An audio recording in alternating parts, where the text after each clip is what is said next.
Hello and welcome to day 9 of our game at chess readings and or rehearsals and or performances. I mean, it's this is technically, I think, our 10th actual performance slash rehearsal or slash reading of this across various different media. On YouTube you should be able to watch 8 sessions, and there are some sessions available on the Patreon, some behind a paywall and some I think going to be, I don't know at this precise second of time how I'm going to package this, so I'm figuring it out as going along. There'll be some links, it'll be fine.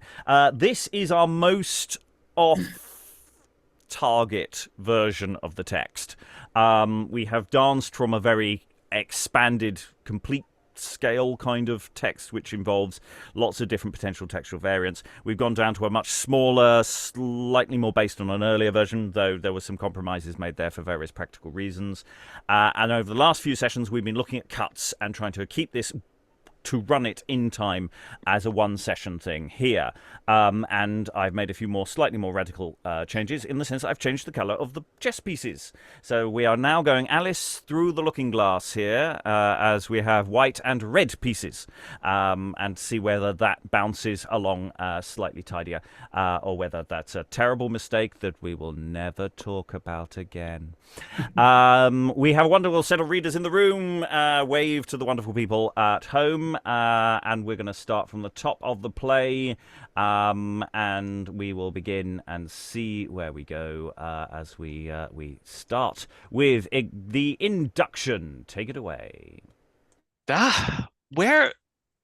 What angle of the world is this that I can neither see the politic face nor with my refined nostrils taste the footsteps of any of my disciples, sons and heirs, as well as of my designs as institution? I thought they had spread over the world by this time, covered the earth's face, and made dark the lands like the Egyptian grasshoppers.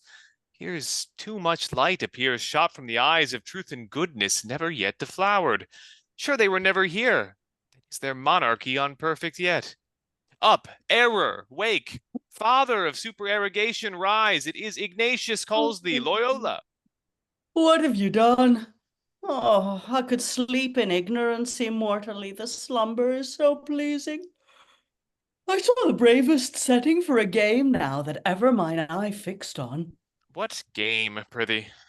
The noblest game of all, a game at chess, betwixt our side and the White House. The men set in their just order, ready to go to it. Were any of my sons placed for the game?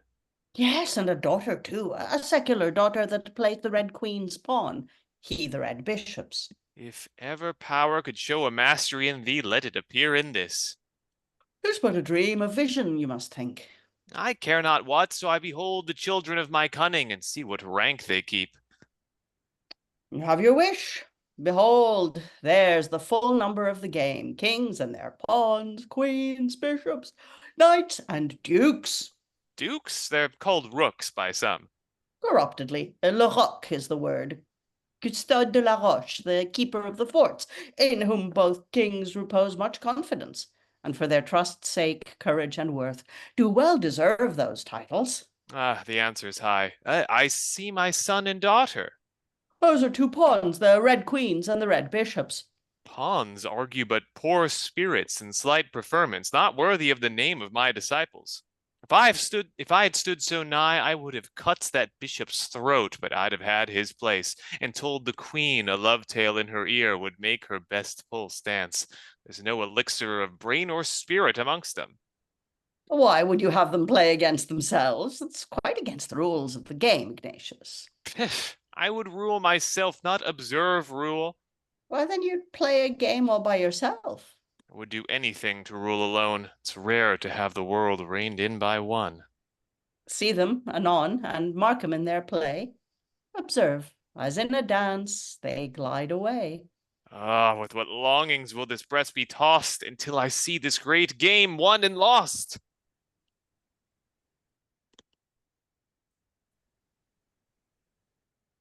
I ne'er seen that face, but my pity rises when I behold so clear a masterpiece of heaven's art, wrought out of dust and ashes, and at next thought to give her lost eternally, in not being ours, but the daughter of heresy? My soul bleeds at mine eyes. Where should truth speak, if not in such a sorrow? There are tears plainly, beshrew me, if she weep not heartily. What's in my peace to her to take such pains in't? If I wander to loss, why should my oversight, though in the best game that e'er Christian lost, raise the least spring of pity in her eye? It's doubtless a great charity, and no virtue could win me surer. Blessed things prevail with it. If ever goodness made a gracious promise, it is in yonder look.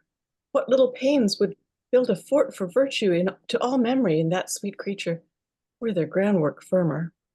It hath been all my glory to be firm in what I have professed.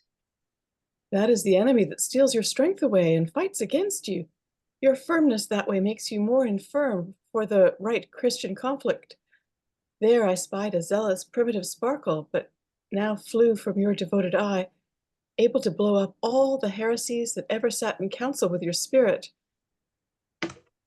And here comes he whose sanctimonious breath will make that spark a flame. List to him, virgin, at whose first entrance princes will fall prostrate. Women are weaker vessels. By my penitence, a comely presentation, and the habit to admiration reverend. But the heart, lady, so meek, that as you see good charity pictured still with young ones in her arms, so will he cherish all his young, tractable, sweet, obedient daughters, even in his bosom, in his own dear bosom. I commit you to the great worker's hand, to whose grave worth I fit my reverence, as to you my wishes. Dost find her supple? There's a little passage made. Let me contemplate. Amongst the daughters of men I have not found a more catholical aspect, that I doth promise single life and meek obedience. Upon those lips, the sweet fresh buds of youth, the holy dew of prayer lies, like pearl dropped from the opening eyelids of the morn upon the bashful rose. How beauteously a gentle fast, not rigorously imposed, would look upon that cheek, and how delightfully the courteous physic of a tender penance, whose utmost cruelty should not exceed the first fear of a bride, to beat down frailty, would work to sound health your long festered judgment, and make your merit, which, though through erring ignorance, appears but spotted righteousness to me, far clearer than the innocence of infants. To that good work I vow, and will become obedience' humblest daughter, since I find the assistance of his sacred strength to aid me in my desire, though I transgressed in judgment. That's easily absolved amongst the rest. You shall not find the virtue that you serve now a sharp and cruel mistress. You may boldly and safely let in the most secret sin into her knowledge, which, like vanished man, never returns into the world again. Fate locks not up more trulier. To the guilty that may appear some benefit. Who's so innocent that never stands in need on't in some kind? Now to the work indeed, which is to catch her inclination. That's the special use we make of all our practice in all kingdoms. For by discovering their most secret frailties, things which, once ours, they must not hide from us, that's the first article in the creed we teach them, finding to what point their blood most inclines, know best to apt them than to our designs. Daughter, the sooner you disperse your errors, the sooner you make haste to your recovery. Resolve you thus far, lady. The privest thought that runs to hide itself in the most secret corner of your heart now must be of my acquaintance. I stand not much in fear of any action guilty of that black time, most noble holiness. I must confess, as in a sacred temple thronged with an auditory, some come rather to feed on human objects than to taste of angels' food.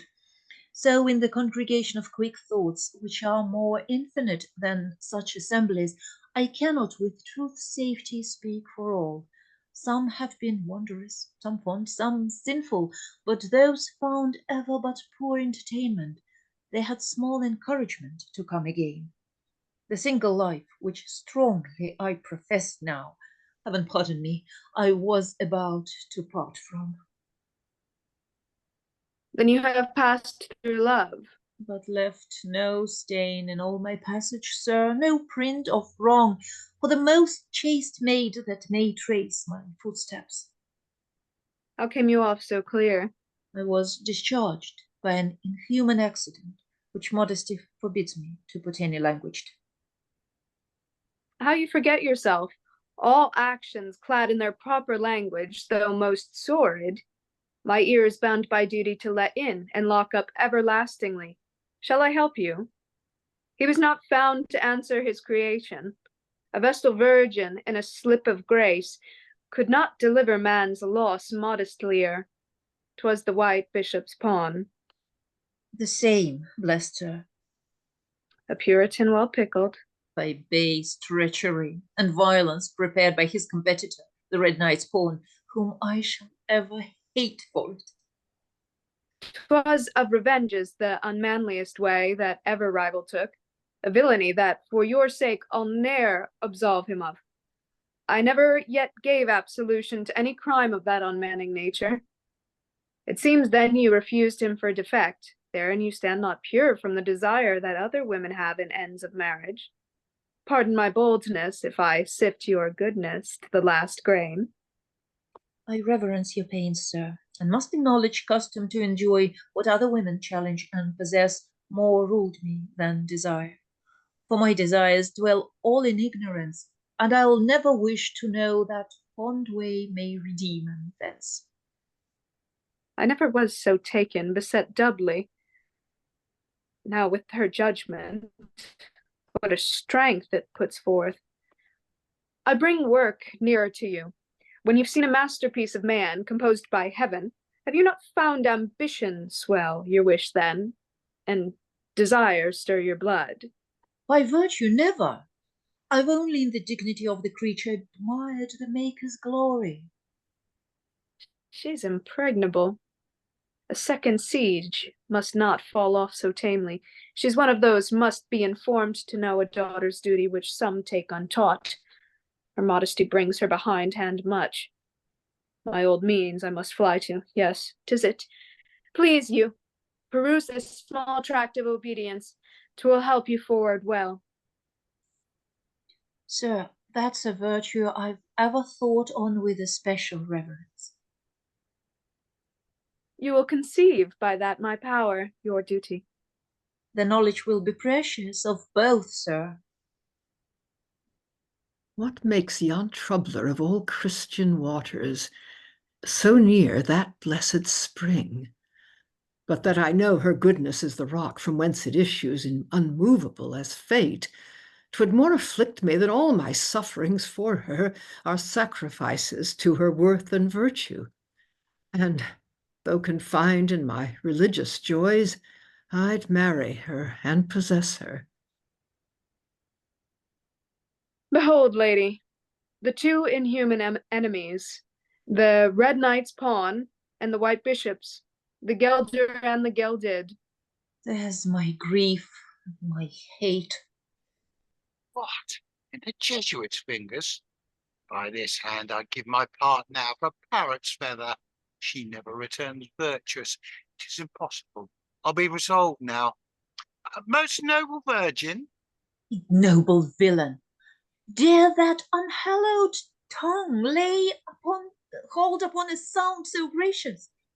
What's nobleness to thee, or virgin chastity? They're out of thy acquaintance. Talk of violence that shames creation. Deeds would make night blush. That's company for thee. Hast thou the impudence to court me with a leprosy upon thee, able to infect the walls of a great building? Son of offense, forbear. Go, set your evil before your eyes. A penitential vesture would better become you, some shirt of hair.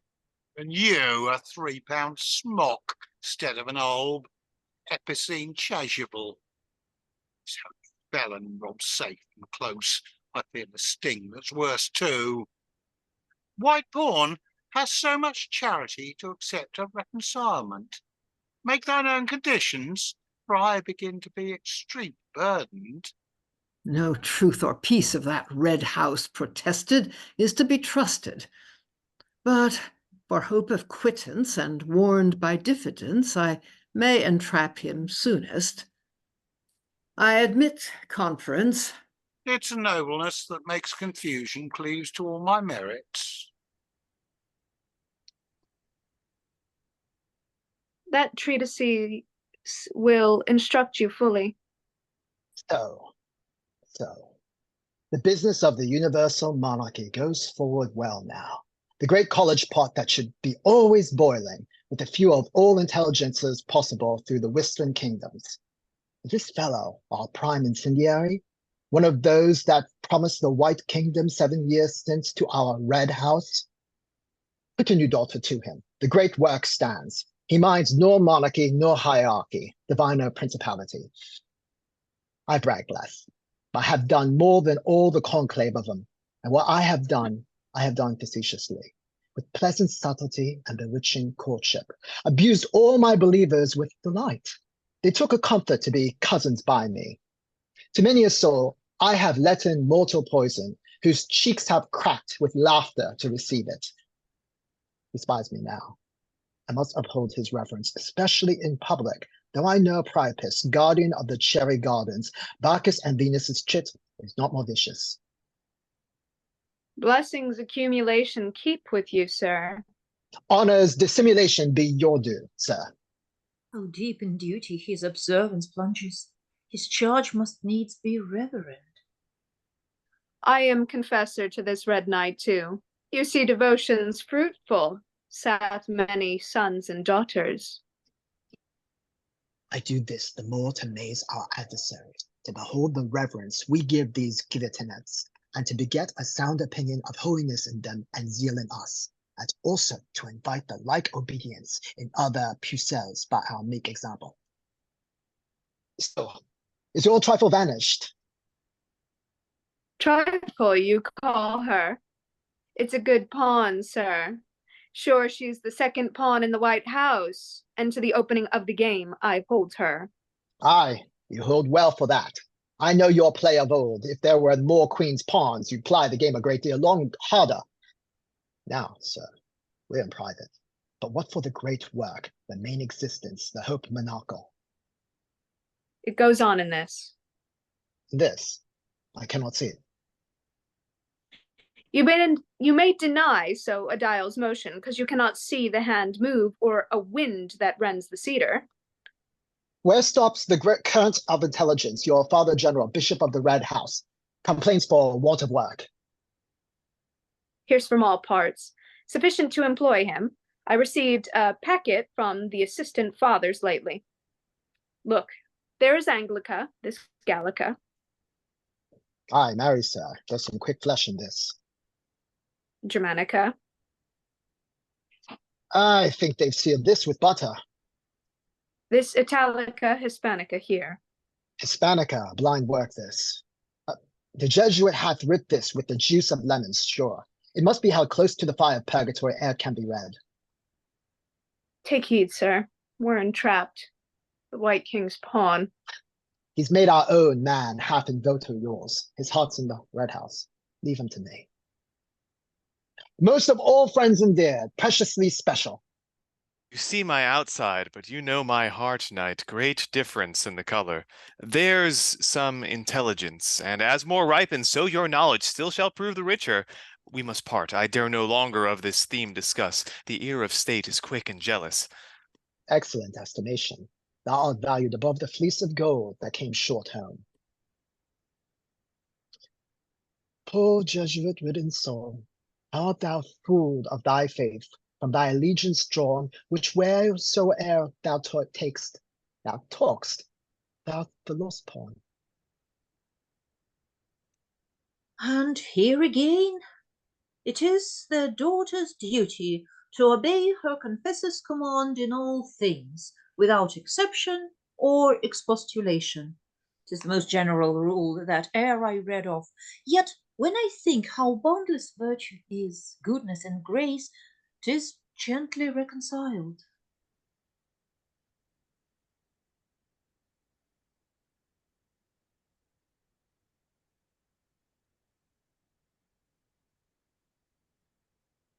Yet when I think how boundless virtue is, goodness and grace, 'tis gently reconciled. She's hard upon't. 'Twas the most modest key that I could use to open my intents.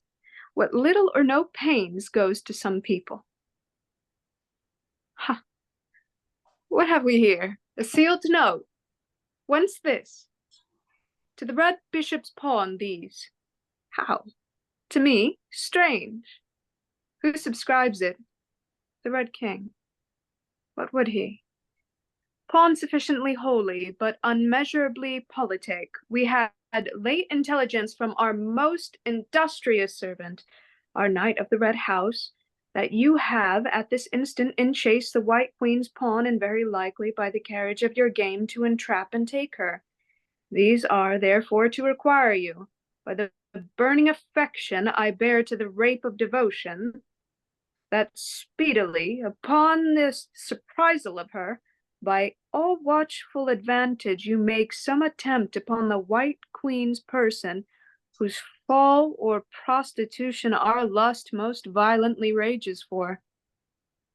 Sir, after my desire hath took a julep for its own inflammation, that yet scorches me, I shall have cooler time to think of yours. Sath past the general rule, the large extent of our prescriptions for obedience, and yet with what alacrity of soul her eyes move on the letters. Holy sir, too long I've missed you. Worthy sir, lay your commands as thick and fast upon me as you can speak 'em. How I thirst to hear 'em. Set me to work upon this spacious virtue, boundless obedience, the humblest yet the mightiest of all duties. Well here set down a universal goodness. She's further off from understanding now the language of my intent than at first meeting. For virtue's sake, good sir, command me something. Make trial of my duty in some small service, and as you find the faith of my obedience there, then trust it with a greater. You speak sweetly. I do command you first, then. With what joy I do prepare my duty. To meet me, and seal a kiss of love upon my lips. Huh? At first disobedience, in so little too. How shall I trust you with a greater then, which was your own request? Good men may err sometimes, you are mistaken, sure. If this be virtue's path, 'tis a most strange one. I never came this way before. That's your ignorance. If there be 20 ways to some poor village, 'tis strange that virtue should be put to one. Your fear is wondrous faulty. Cast it from you. 'Twill gather else in time a disobedience too stubborn for my pardon. Have I locked myself at unawares into sin's servitude with more desire of goodness? Is this the top of all strict order? The three vowed people for poverty, obedience, chastity, the last, the most forgot? When a virgin's ruined, I see the great work of obedience is better than half finished. What a stranger are you to duty grown? What distance keep you? Must I bid you come forward to a happiness yourself should sue for? 'Twas ne'er so with me. I dare not let this stubbornness be known. 'Twould bring such fierce hate on you, yet presume not to make that courteous care a privilege for wilful disobedience. It turns then into the blackness of a curse upon you. Come, be nearer. Nearer? Was that scorn? Let it not dare to stir abroad again. A stronger ill will coped with. Bless me, threatens me, and quite dismays the good strength that should help me. I never was so doubtful of my safety. 'Twas but my jealousy. Forgive me, sweetness. Yours is the house of meekness, and no venom lives under that roof. Be nearer. Why so fearful? Nearer the altar, the more safe and sacred. But nearer to the offerer, oft more wicked. A plain and most insufferable contempt. My glory I have lost upon this woman, and freely offering that she should have kneeled a year in vain for, my respect is darkened. Give me my reverence again that thou robb'st me of. In thy repulse thou shalt not carry hence. Sir? Thou'rt too great a winner to depart, and I too deep a loser to give way taught. Oh, heaven! Lay me down, reputation, before thou stirrest. Thy nice virginity is recompense too little for my love. Thy loss is but thine own. In my discovery the whole society suffers, and in that the hope of absolute monarchy eclipsed.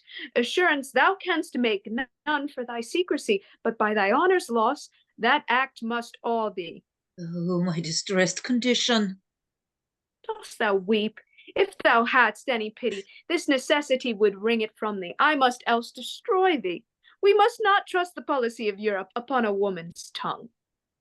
Then take my life, sir, and leave mine honour for my guide to heaven. Take heed I take not both, which I have vowed, if longer thou resist me. Help! Oh, help!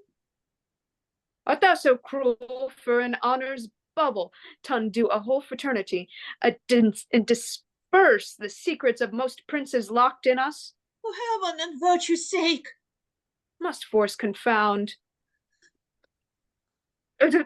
What's that? Silence, if fair worth be in thee. I'll venture my escape upon all dangers now. Who comes to take me? Let me see that pawn's face. I will discover thee, arch hypocrite, to all the kindreds of the earth.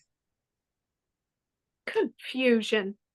In that voice rings the alarum of my undoing. How? Which way she escaped from me? Are you mad? Can lust infatuate a man so hopeful? No patience in your blood? The dog star reigns sure. Time and fair temper would have wrought her pliant. I spied a pawn of the White House walk near us, and made that noise on purpose to give warning. For mine own turn, which in end is all I work for.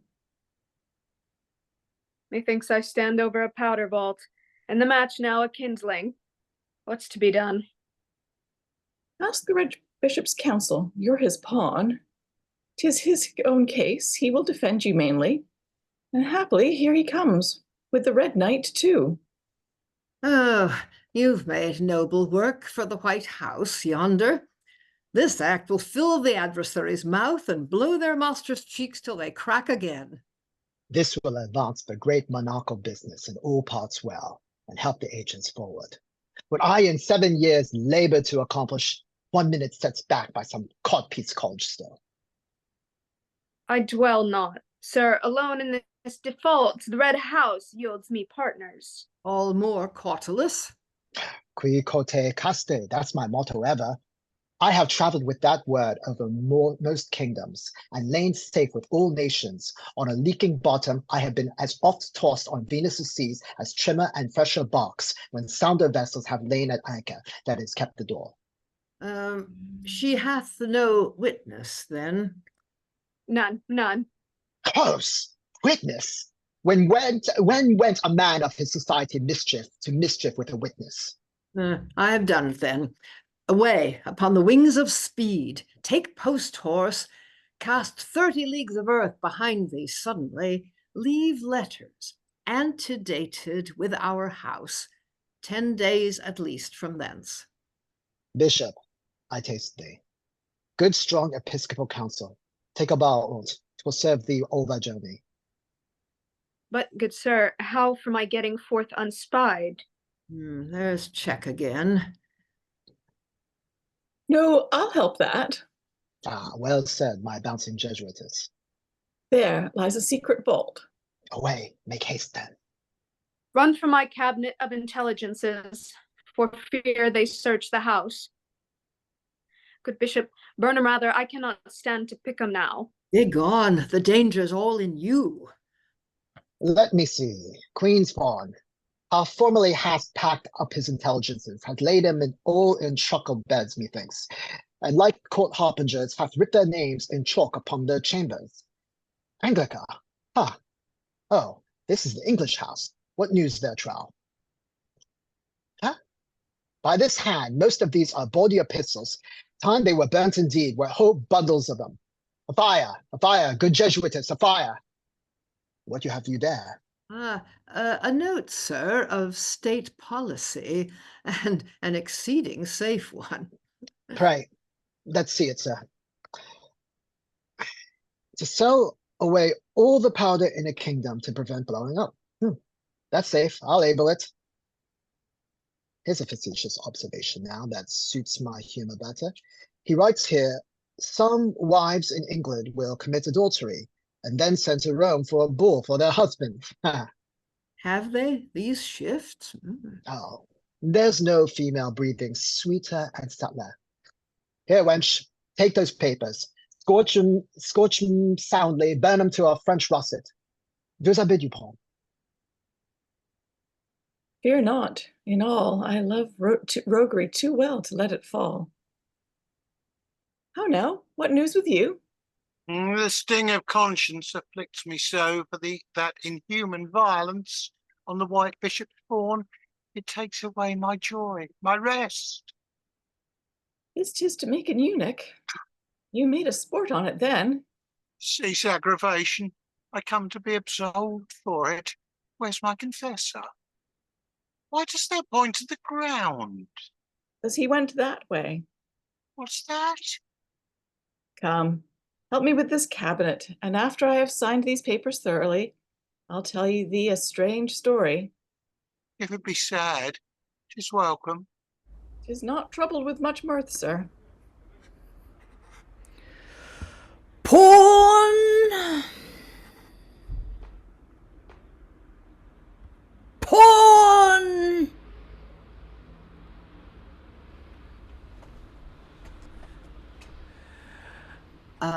I attend at your great holiness service. For great, I grant you, but for greatly holy, there the soil alters. Fat cathedral bodies have very often but lean little souls, much like the lady in the lobster's head, a great deal of shell and garbage of all colours, but the pure part that should take wings and mount is at last gasp, as if a man should gape, and from his huge bulk let forth a butterfly, like those big-bellied mountains which the poet delivers, that are brought to bed with mouse-flesh. Are my books printed, Porn? My last invective against the Red House? Ready for publication, for I saw perfect books this morning, sir. Fetch me a few, which I will instantly distribute amongst the White House. With all speed, sir. 'Tis a most lordly life to rail at ease, sit, eat and drink upon the fat of one kingdom, and rail upon another with the juice on't. Of all things, I commend the White House best for plenty and variety of victuals. When I was one of the red side professed, my flesh fell half a cubit. Time to turn when mine own ribs revolted. But to say true, I've no preferment yet that's suitable to the greatness of my person and my parts.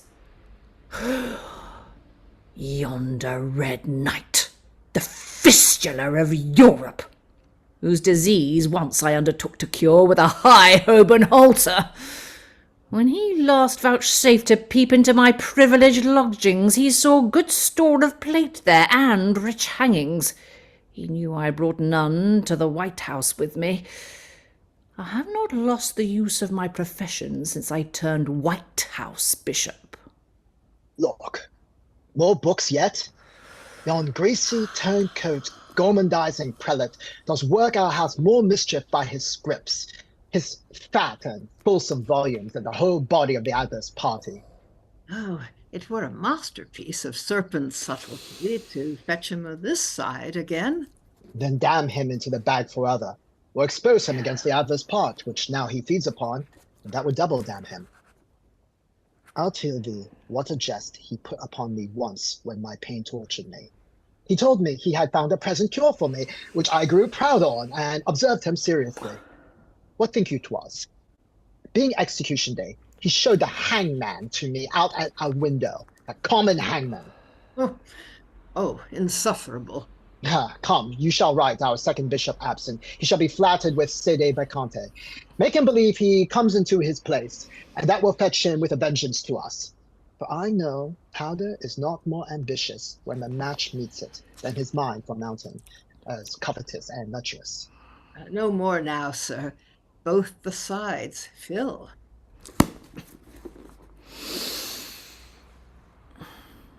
This has been looked for long. The strongest sting, it shoots into the blood of the red adversary. I am ashamed now I was theirs ever. What a lump was I when I was led into ignorance and blindness. I must confess, I've all my lifetime played the fool till now. And now he plays two parts, the fool and knave. There is my recantation in the last leaf, writ like a Ciceronian in pure Latin. Pure honesty, the plainer Latin serves then. Plague on those pestilent pamphlets. Those are they that wound our cause to the heart. Oh, here comes more anger. We come well provided for this story.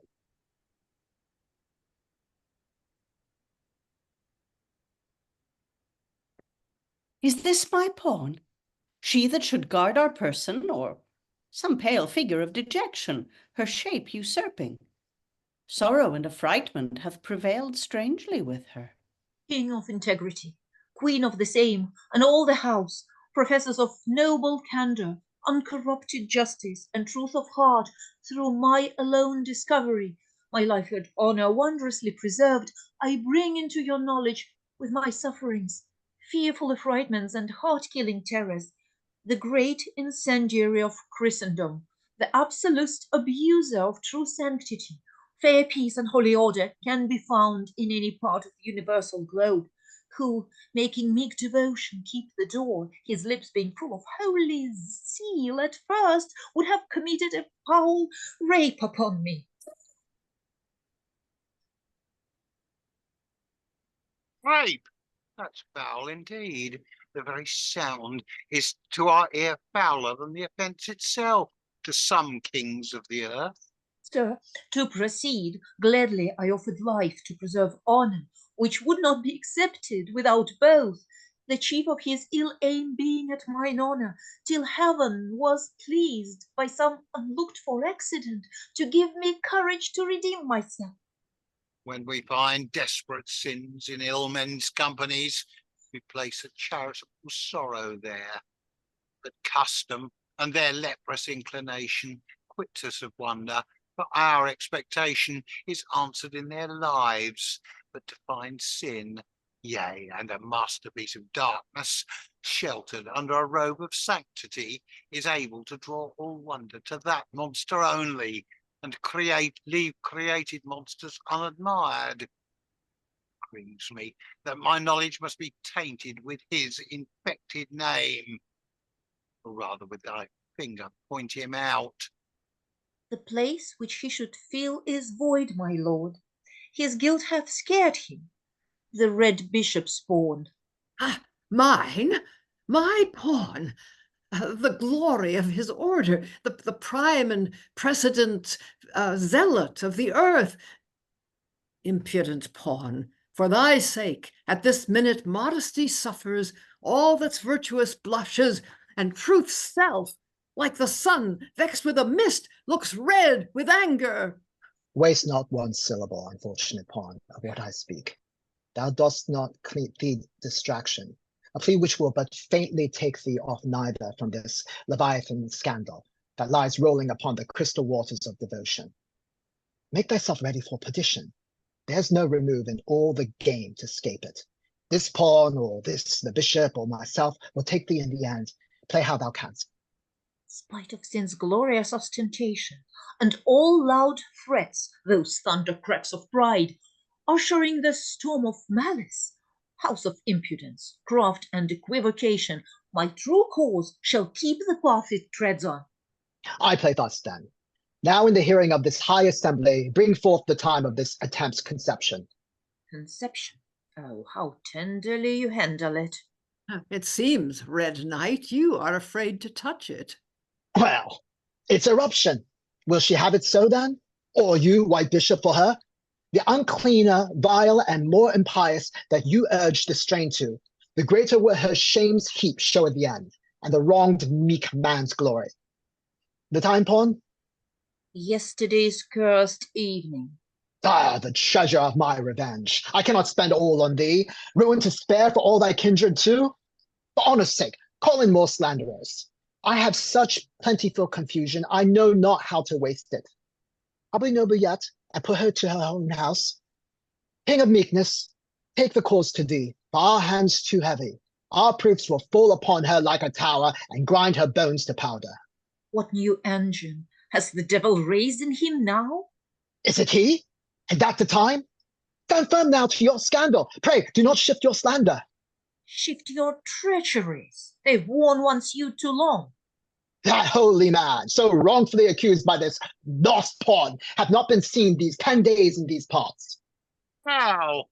Nay, at this instant 30 leagues from hence. Fathomless falsehood. Wilt escape unblasted? Can you make this appear? Light is not clearer. By its own letters, most impartial monarch. How wrongfully may sacred virtue suffer, sir? Bishop, we have a treasure of that false heart. Step forth and reach those proofs. Amazement covers me. Can I be so forsaken of a cause so strong in truth and equity? Will virtue send me no aid in this hot time of friendship? There's an infallible staff and a red hat reserved for you. Oh, sir, indeed. A staff that will not easily break, you may trust to it. And such a hand had your corruption need of. There's a big fib for you now. Behold all, how they cohere in one. I always held a charity so good to holiness professed, that I ever believed rather the accuser false than the professor vicious. A charity, like all your virtues else, gracious and glorious. Where settles the offence, let the false punishment be derived from thence. We leave her to your censure. Most just majesty. Calamity of virtue. My queen, leave me too. Am I cast off as the olive casts her flower? Poor friendless innocence, art thou left to prey to the devourer? No, thou art not lost. Let him put on their bloodiest resolutions. If the fair policy I aim at prospers, a man for speed now. Let it be my honour, sir. Make me that flight that owes her my life's service. Was not this brought about well for our honours? Fish, that Galician brain can work out wonders. Let's use her as, upon the like discovery. A maid was used at Venice. Everyone be ready with a penance. Begin, Majesty. First, I enjoin thee to a 3 days fast for it. Oh, you're too penurious, sir. I'll make it 4. No, to a 12 hours kneeling at one time. And in a room filled all with Aretine's pictures, more than twice 12 labours of luxury, thou shalt not see so much as the chased pommel of Lucrece's dagger peeping. Nay, I'll punish thee for a discoverer. I'll torment thy modesty. After that 4 days fast, to the Inquisition house, strengthened with bread and water, for worse penance. Why, well said, Bishop of our house, nobly aggravated. Virtue, to show her influence more strong, fits me with patience mightier than my wrong. I know my pen draws blood of the Red House. There's ne'er a book I write but their cause bleeds. It hath lost many an ounce of reputation since I came on this side. I strike deep in, and leave the orifex gushing where I come. But where's my advancement? all this while I've gaped for. I'd have some round preferment, corpulent dignity, that bears some breadth and compass in the gift on't. I am persuaded that this flesh would fill the biggest chair ecclesiastical, if it were put to trial. There's but 2 lazy, beggarly preferments in the White Kingdom, and I've got 'em both. My merit doth begin to be crop-sick for want of other titles.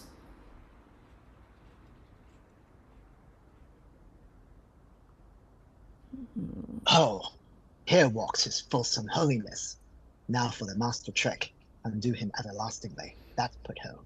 And make him hang in hell most seriously that jested with a halter upon me. Oh, the Red Knight. I must look to my play then. I bring fair greetings to your reverend virtues from Cardinal Paulus, your most princely kinsman. Our princely kinsman, sayest thou? We accept him. Pray, keep your side and distance. I am chary of my episcopal person. I know the knight's walk in this game too well. He may skip over me, and where am I then? There where thou shalt be shortly, if thou fail not. Right reverend and noble, meaning me, our true kinsman in blood, but alienated in affection. Your unkind disobedience to the mother cause proves at this time the only cause of your ill fortune. My present remove by general election to the papal dignity had now auspiciously settled you in my sede vacante. How? Had it so? Which at my next remove by death might have proved your step to supremacy? Ha! Oh, my body's blood mounts to my face to look upon this letter. The bill works with him. Think on't seriously. It is not yet too late, through the submiss acknowledgment of your disobedience, to be lovingly received into the brotherly bosom of the conclave. I'll make a bonfire of my books immediately. All that are left against that side I'll sacrifice, pack up my plate and goods, and steal away by night at Watergate. It is but penning another recantation, and inventing 2 or 3 bitter books against the White House, and then I'm in on the other side again, as firm as e'er I was, as fat and flourishing. Red Knight, expect a wonder at belong. Thou shalt see me, one of the Red House, shortly. Your holiness is merry with the messenger. Too happy to be true. You speak what should be. If natural compunction touched you truly, oh, you've drawn blood, lifeblood, yeah, blood of honor from your most dear, your primitive mother's heart. Your sharp invectives have been points of spears in her sweet tender sides.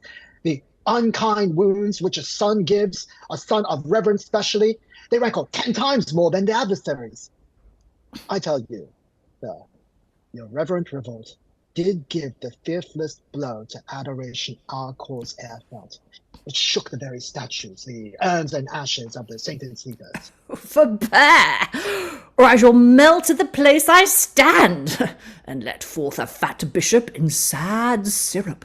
Suffices, I am yours, when they least dream on't. Ambition's fodder, power and riches draws me. When I smell honour, that's the lock of hay that leads me through the world's field, every way.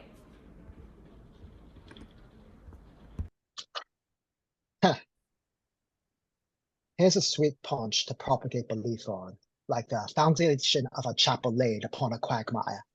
I may number him now amongst my inferior policies and not shame him. But let me a little solace my designs with the remembrance of some brave ones past, to Cherish the futurity of the project, whose motion must be restless till that great work, called the possession of the earth, be ours. Was it not I procured a gallant fleet from the White Kingdom to secure our coast against this infidel pirate under pretext of more necessitous expedition? Who made the jails fly open without miracle, and let the locusts out those dangerous flies, whose property is to burn corn with touching? My light spleen skips and shakes my ribs to think on it. Ah, my pawn! How now, the news? Expect none very pleasing when it comes to of my bringing. I'm for sad things. My conscience is so tender-hoofed of late, every nail pricks it. This may prick yours too, if there be any quick flesh in the yard on't. Mine? Mischief might find a deep nail in a driver beyond the strength of any Machiavel, the politic kingdoms fatten to reach mine. Prithee, compunction, needle pricked a little, unbind the sore wound. Sir, your plot's discovered. Which of the 20,945 canst tell? Bless us, so many.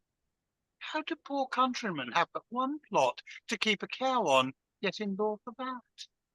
You cannot know 'em all sure by their names, sir. Yes, where their number is trebled, thou hast seen a globe stand on the table in my closet. Are things full of countries and hard words? True, with lines drawn, some tropical, some oblique. I scarce can read. I was brought up in blindness. Just such a thing. If e'er my skull be opened, will my brains look like? Like a globe of countries?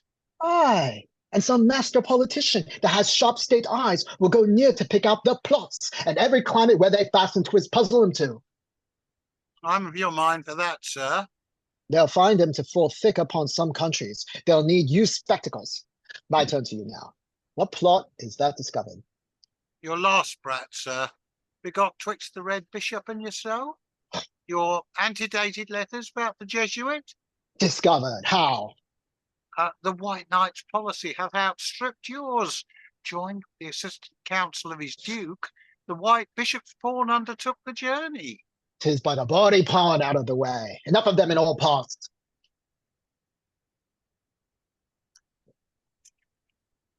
You've heard all, then? The wonders passed with me, but some shall down for it. Set free that virtuous pawn from all her wrongs. Let her be brought with honour to the face of her malicious adversaries. Good. Noble, chaste knight, a title of that candour. The greatest prince on earth without impeachment may have the dignity of his worth comprised in.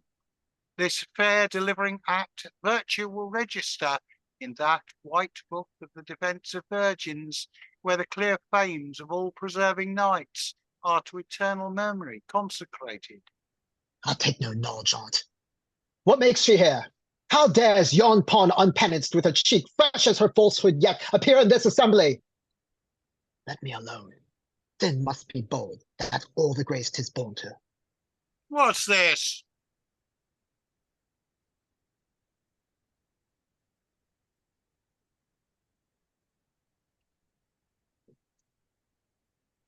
I'm wonderstruck. Assist me, goodness. I shall to prison again. At least I mazed them. I'll own with impudence is mischief's patrimony. Is this justice? Is injured reverence no sharply arighted? I ever held that majesty impartial, that like most equal heaven, look on the manners, not on the shapes they shroud in. This red knight will never take an answer. 'Tis a victory to make him understand he doth amiss, when he knows in his own clear understanding that he doth nothing else. Show him the testimony, confirmed by good men, how that foul attempter got but this morning to the place from whence he dated his forged lines for 10 days past. Why, may not the corruption sleep in this by some connivance, as you waked in ours by too rash confidence? Now to act treachery with an angel's tongue, since all's come out, I'll bring him strangely in again. Where is this injured chastity, this goodness whose worth no transitory peace can value? This rock of constant and invincible virtue that made sin's tempest weary of his fury. Is this pawn distracted? I think rather there is some notable master prize of roguery this John strikes up for. Let me fall with reverence before this blessed altar. This is madness. Well, mark the end. I stand for roguery still. I will not change my side. I shall be taxed, I know. I care not what the Red House thinks of me. What say you now? I will not be unlaid yet.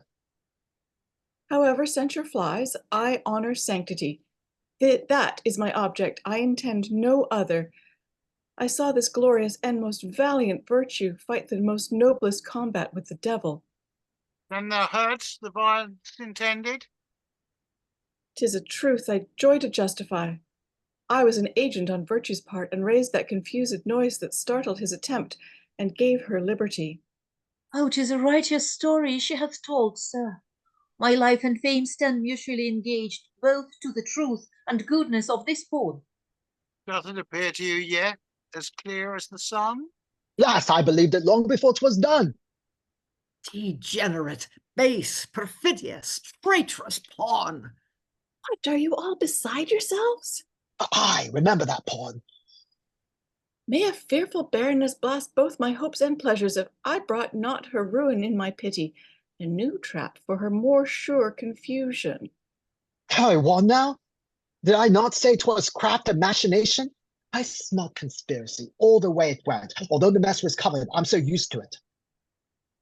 That queen I would fain finger. You're too hot, sir. If she were to, the game would be ours quickly. My aim's at that white knight, and trap him first. The Duke will follow too. I would that bishop were in my diocese. I'd soon change his whiteness. Sir, I could whip up you a pawn immediately. I know where my game stands. Do it suddenly. Advantage least must not be lost in this play. Pawn, thou art ours. Oh. Is taken by default, by willful negligence. Guard the sacred persons. Look well to the white bishop, for that pawn gave guard to the queen, and him in the third place. See what sure peace you lock your confidence in. I made this pawn here by corruption ours, as soon as honor by creation yours. This whiteness upon him is but the leprosy of pure dissimulation. View him now. His heart and his tents are of our color. Most dangerous hypocrite. One made against us. My goodness, clemency, love, and favour gracious raised thee from a condition next to popular labour. Dost thou fall from the top bough by the rottenness of thy alone corruption, like a fruit that's over-ripened by the beams of favour? I reward thee. I forgot thee. Oh, God. Spoke like heaven's substitute. You have him, we can spare him, and his shame will make the rest look better to their game. The more cunning we must use then. We shall match you. Play how you can, perhaps, and make you too. Is there so much amazement spent on him? How will this house wonder if I stand forth and show another one, instantly discover one that's all theirs, where there's no hope at all? I'll say thy heart then justifies thy looks. I long for that discovery. Look no further then. Bear witness all the house, I am the man, and turn myself into the Red House freely. I am on this side now. Monster ne'er matched him. This is your noble work, knight. Now I'll halter him. Next news you hear, expect my books against you. Seest good seized on. Last, they were all conveyed last night by water to a tailor's house, a friend of the Red cause. A prepared hypocrite. Premeditated turncoat. Yes, rail on. I'll reach you in my writings when I'm gone. Flatter him a while with honours till we put him upon some dangerous service, and then burn him. This came unlooked for. How we joy to see you. now I'll discover all the White House to you. Indeed, that will both reconcile and raise you. I rest upon you, knight, for my advancement now. Oh, for the staff, the strong staff that will hold, and the red hat, fit for the guilty mazard. Into the empty bag, know thy first way. Pawns that are lost are ever out of play. How's this? No replications, you know me. No doubt ere long you'll have more company. The bag is big enough, will hold us all.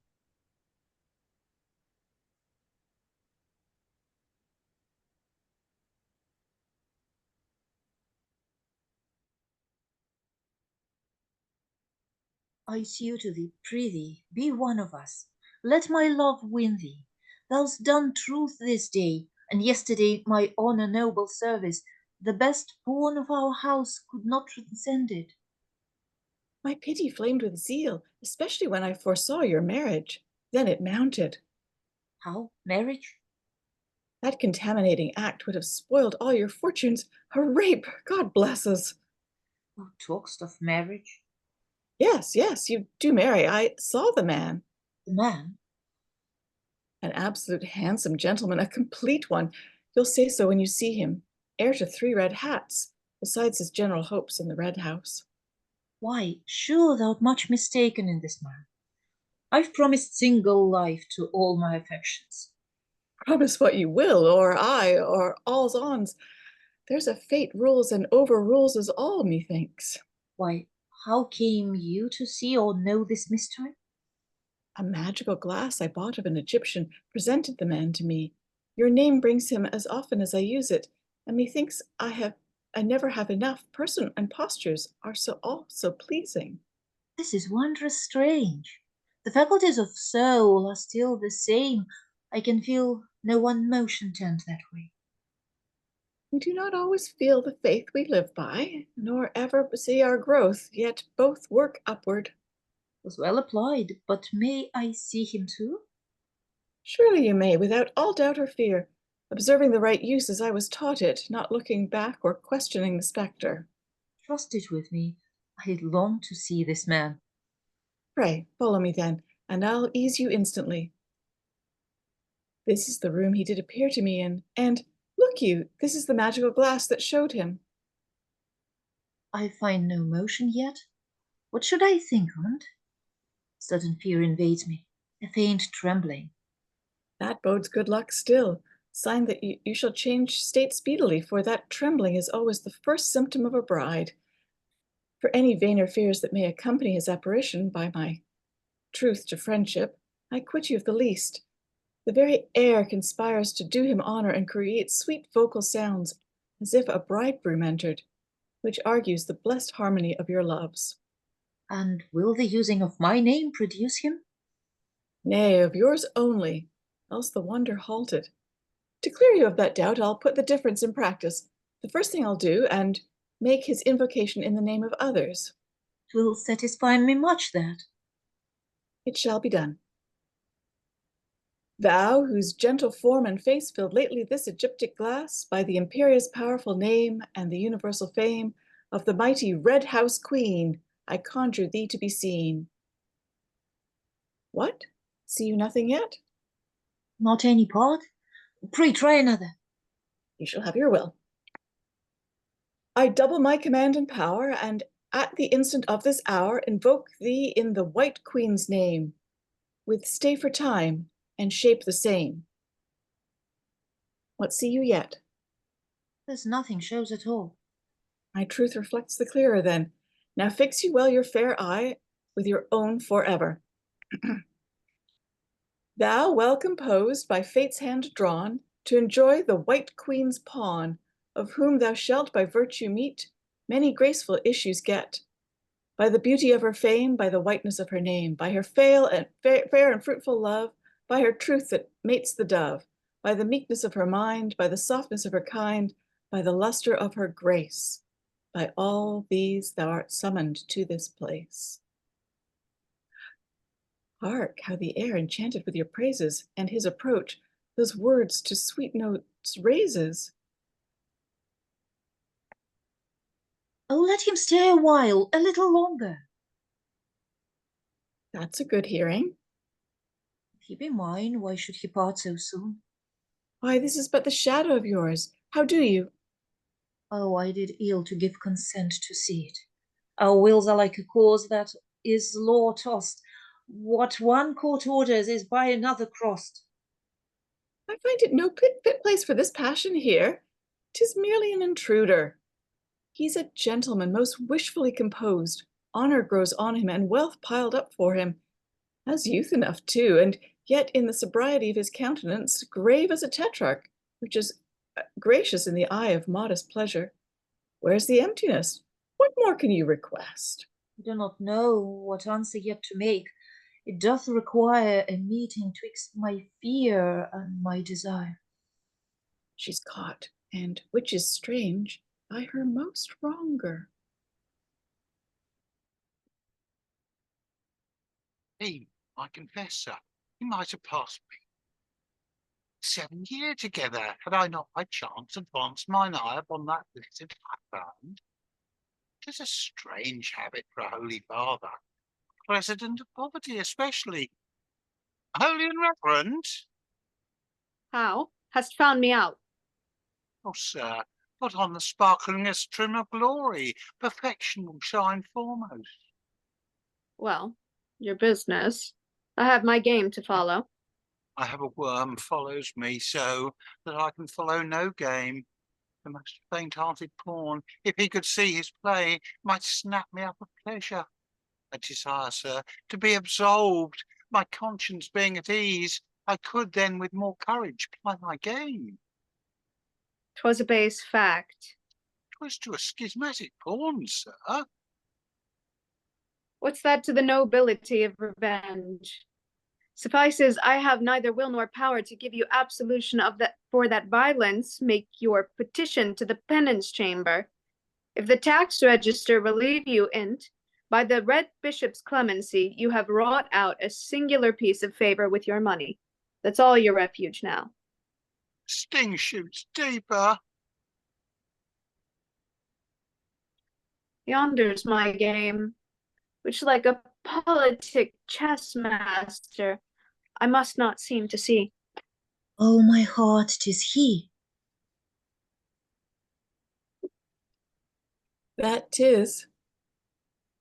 The very self-same that the magical mirror presented lately to me. And how like a most regardless stranger he walks by, merely ignorant of his fate. What strange mysteries inscrutable love works by. The time, you see, is not yet come. But 'tis in our power now to bring time nearer. Knowledge is a mastery, and makes it observe us, and not we it. I would force nothing from its proper virtue. Let time has his full course. I had rather die the modest death of undiscovered love than have heaven's least and lowest servant suffer, or in his motion receive check for me. How is my soul's growth altered? That single life, the fittest garment that peace ever made for, is grown too strait, too stubborn on the sudden. He comes this way again.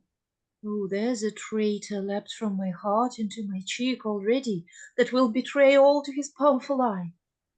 Look, he's passed by again, drowned in neglect, without the prosperous hint of so much happiness to look upon his fortune. How close fate seals up the eye of human understanding, till, like the sun's flower, time and love unclose it. 'Twere pity he should dwell in ignorance longer. What will you do? Yes, die a bashful death, do, and let remedy pass by unused still. You're changed enough already, if you do look into it. Absolute sir, with your most noble pardon, for this my rude intrusion, I am bold to bring you knowledge of a secret nearer. Pray, turn and fix. Do you know yon noble goodness? 'Tis the first minute mine eye blessed me with her, and clearly shows how much my knowledge wanted, not knowing her till now. She's to be liked, then? Pray, view advisedly. There is strong reason that I'm so bold to urge it. You must guess the work concerns you nearer than you think for.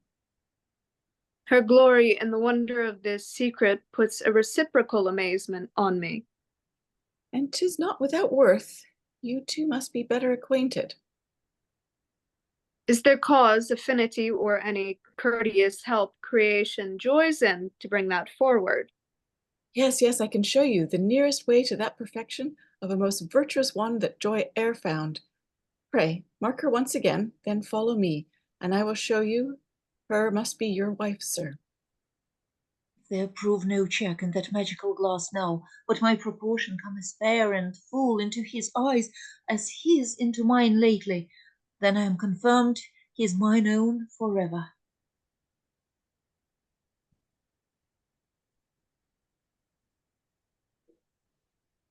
Very self-same that the mirror blessed me with, from head to foot, the beauty and the habit. Kept you this place still? Did you not remove, lady? Not a foot further, sir. Is't possible? I would have sworn I had seen the substance yonder. 'Twas to that lustre, to that life presented. And so was yours to me, sir. Saw you mine? Perfectly clear. No sooner my name used, but yours appeared. Just so did yours at mine now. Why stand you idle? Will you let time cozen you, protracting time of these delicious benefits that faith hath marked to you? You modest pair of blushing gamesters, and you, sir, the bashfulest. I cannot flatter a foul fault in any. Can you be more than man and wife assigned, and by a power the most irrevocable? You know the mind of fate. You must be coupled. She speaks but truth in this. I see no reason then that we should miss the relish of this night, but that we are both shamefaced. How? This night, sir? Did not I know you must be mine, and therein your privilege runs strong, for that loose motion you never should be. Is it not my fortune to match with a pure mind? Fate that hath ordained, sir, we should be man and wife, hath not given warrant for any act of knowledge till we are so. Tender-eyed modesty, how it grieves at this. I'm as far off for all this strange imposture as at first interview. Where lies our game now? You know I cannot marry by mine order. I know you cannot, sir, yet you may venture upon a contract. Huh? Surely you may, sir, without all question, so far without danger, or any stain to your vow. And that may take her. May do it with speed. She'll think you mean the better, too. Be not so lavish of that blessed spring. You've wasted that upon a cold occasion now. Would wash a sinful soul white. By our love joys, that motion shall ne'er light upon my tongue more, till we're contracted. Then I hope you are mine. In all just duty ever. Then? Do you question it? Pish! Then you're man and wife, all but church ceremony. Pray, let's see that done first. She shall do reason then. Now I'll enjoy the sport and cozen you both. My blood's game is the wages I've worked for. Pawn, I have spoke to the Red Bishop for thee. I'll get the absolution from his own mouth. How now, Qualm? Thou hast the puking soul at the air I met with. It cannot bear one suckling villainy. Mine can digest a monster without crudity, a sin as weighty as an elephant and never won before it. You've been used to it, sir. It's a great help. The swallow of my conscience hath but a narrow passage. You must think yet, it lies in the penitent pipe, and will not down. I had got £7,000 by offices, and gold down that. The bore would have been bigger. Nay, if thou proves facetious, I shall hug thee. Can a soft, rear, poor, poached iniquity so ride upon thy conscience? I am ashamed of thee. I am now about a masterpiece of play to entrap the white knight, and with false allurements entice him to the red house. More will follow, whilst that turncoat bishop sets upon the queen. Then will our game lie sweetly. Here's taxa penitentiaria. Knight, the Book of General Pardons, of all prices. I've been searching for his sin this half hour and cannot find it yet. That's strange. Let me see it. Wretched that I am, hath my rage done that there is no precedent of pardon for? For wilful murder, £13 4 shillings and 6 pence. That's reasonable cheap. For killing, Catholics who stood for us and who for such there were indifferent or against us. Killing. Why, here's nothing but killing, Bishop, on this side. Turn the sheet over, and you shall find adultery and other trivial sins. Adultery? Oh, ha. I'm in it now. For adultery, a couple of shillings, and for fornication, 5 pence. Mass, there are 2 good pennyworths. I cannot see how a man can mend himself for lying with mother, sister, or daughter I marry, sir.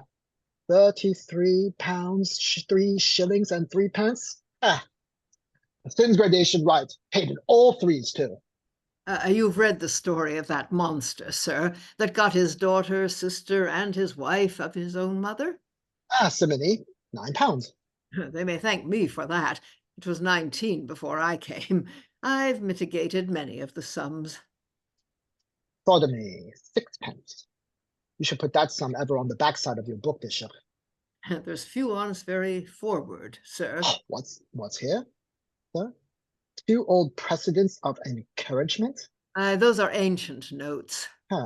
Given as a gratuity for the killing of an heretical prince with a poisoned knife. Ducats, 5,000. True, sir, that was paid. Promised also to Dr. Lopez for poisoning the maiden queen of the White Kingdom. Ducats, 20,000. What's all this to my conscience, worthy holiness? I say for pardon, I brought money with me. You must depart. You see, there's no precedent of any price or pardon for your fact. The most miserable of fouler sins remitted, killing, nay, wilful murder. True, there's instance. Were you to kill him, I could pardon you. There's precedent for that, and price set down, but none for gelding. I've picked out understanding now forever out of that cabalistic bloody riddle.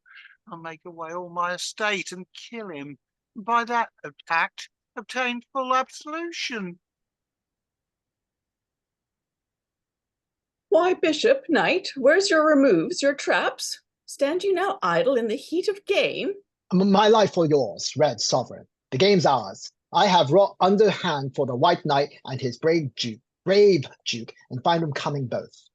Then, for their sanctimonious queen's surprisal, sir, in that state puzzle and distracted hurry, trust my arch subtlety with. Oh, eagle pride, never was game more hopeful of our side.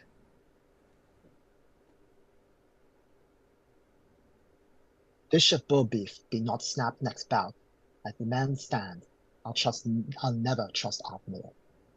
And recorders play for the dumb show. Enter Red Queen's pawn with a taper in her hand. She conducts the White Queen's pawn in her knight attire into one chamber, and then conveys Red Bishop's pawn in his knight habit into another chamber, and putting out the light, follows him.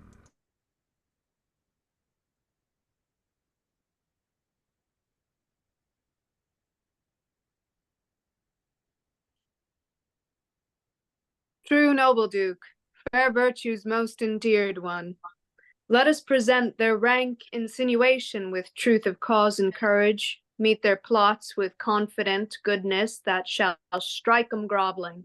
Sir, all the gins, traps, and alluring snares are laid for the great hope of this game only.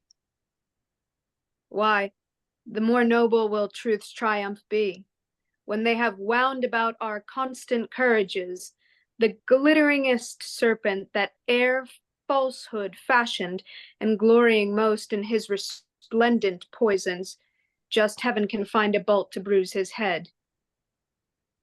Look, would you see destruction lie as sunning? In yonder smile sits blood and treachery basking, and that perfidious model of face falsehood, hell, is drawn grinning. What a pain it is for truth to feign a little. Oh, fair knight, the rising glory of that house of candor. Have I so many protestations quite lost? Am I not worth your confidence? I that have vowed the faculties of soul, life, spirit, and brain to your sweet game of youth, your noble, fruitful game? Can you mistrust any foul play in me that have been ever the most submiss observer of your virtues, and no way tainted with ambition, save only but to be thought your first admirer? How often have I changed, for your delight, the royal presentation of my place into a mimic jester, and become for your sake and the expulsion of sad thoughts, of a grave state sire, a light son of pastime, made 60 years a tomboy, a mere wanton? Why, who could be without thee? I will change to any shape to please you, and my aim hath been to win your love in all this game. Thou hast it nobly, and we long to see the Red House pleasure, state, and dignity. Of honor, you'll so surfeit and delight, you'll ne'er desire again to see the white.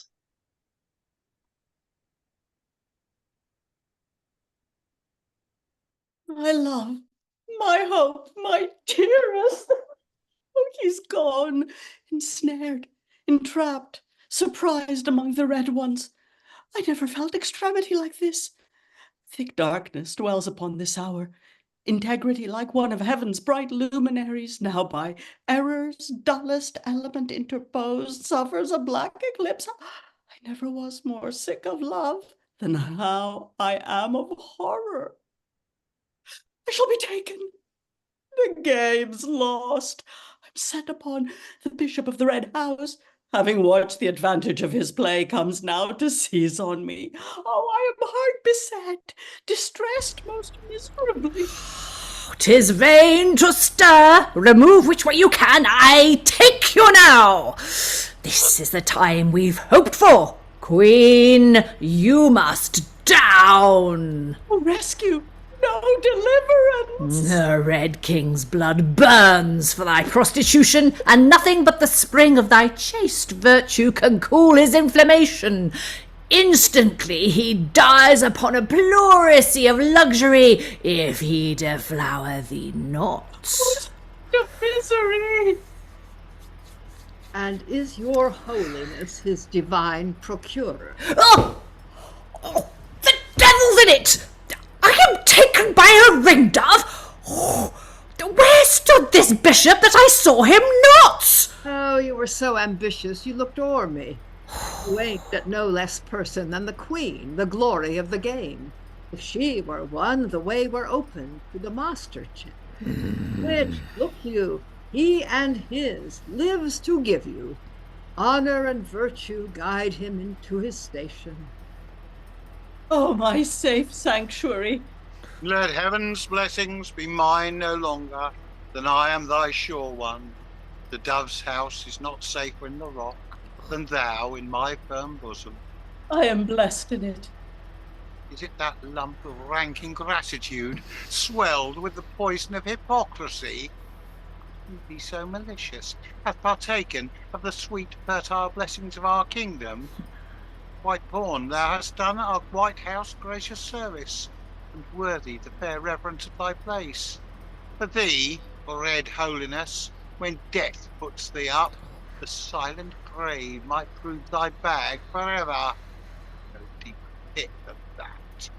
My fears past then. Here, you were never guilty of an injury to goodness, but in that.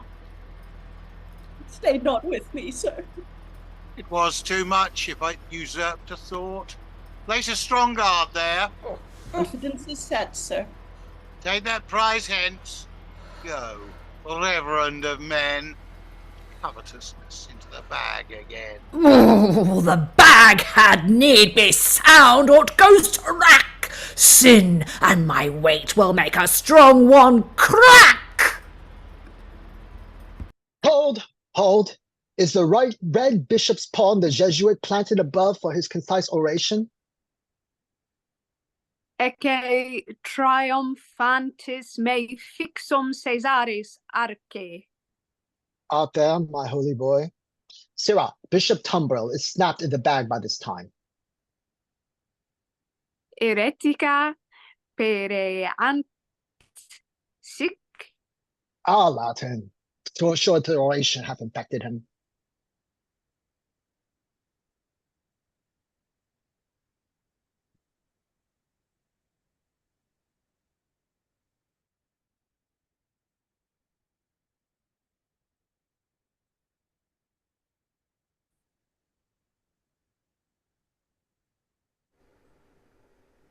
Apologies, your line away, make haste is accidentally got italicized. Ah, away, make haste, they are coming.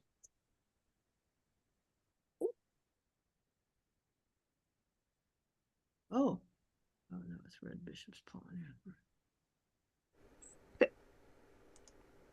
Sorry, I think yes, you are two people in the same scene. You don't talk to yourself, so it's fine. Si quid mortalibus unquam oculis hilarem et gratum apparuit Deum si quid per amantibus amicoram animis gaudium atulit peperit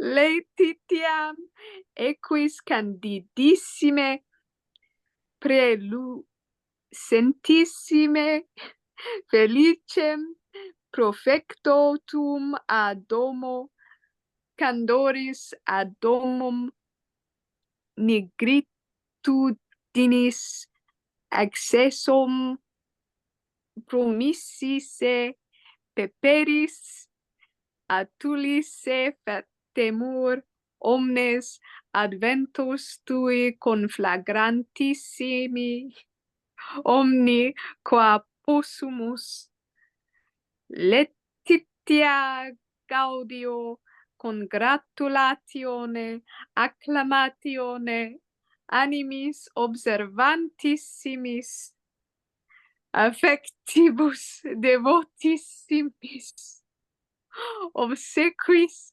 venerabundis te sospitem congratulaamur.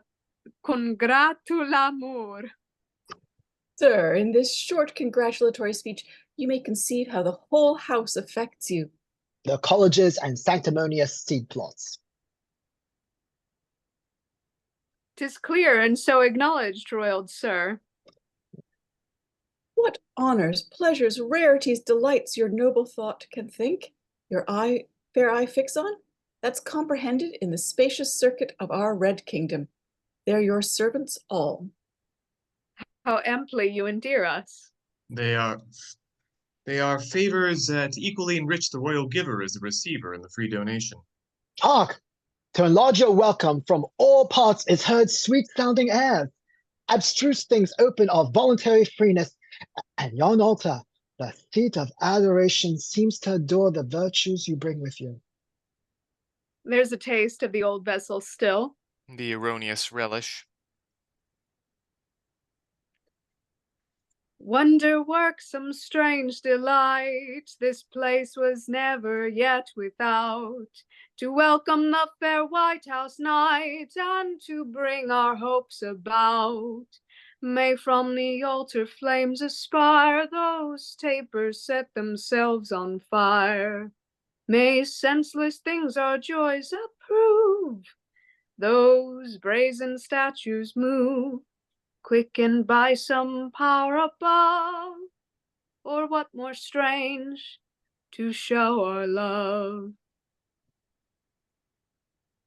A happy omen waits upon this hour. All move portentously the right hand's way. Come, let's set free all the most choice delights that ever adorned days or quickened nights.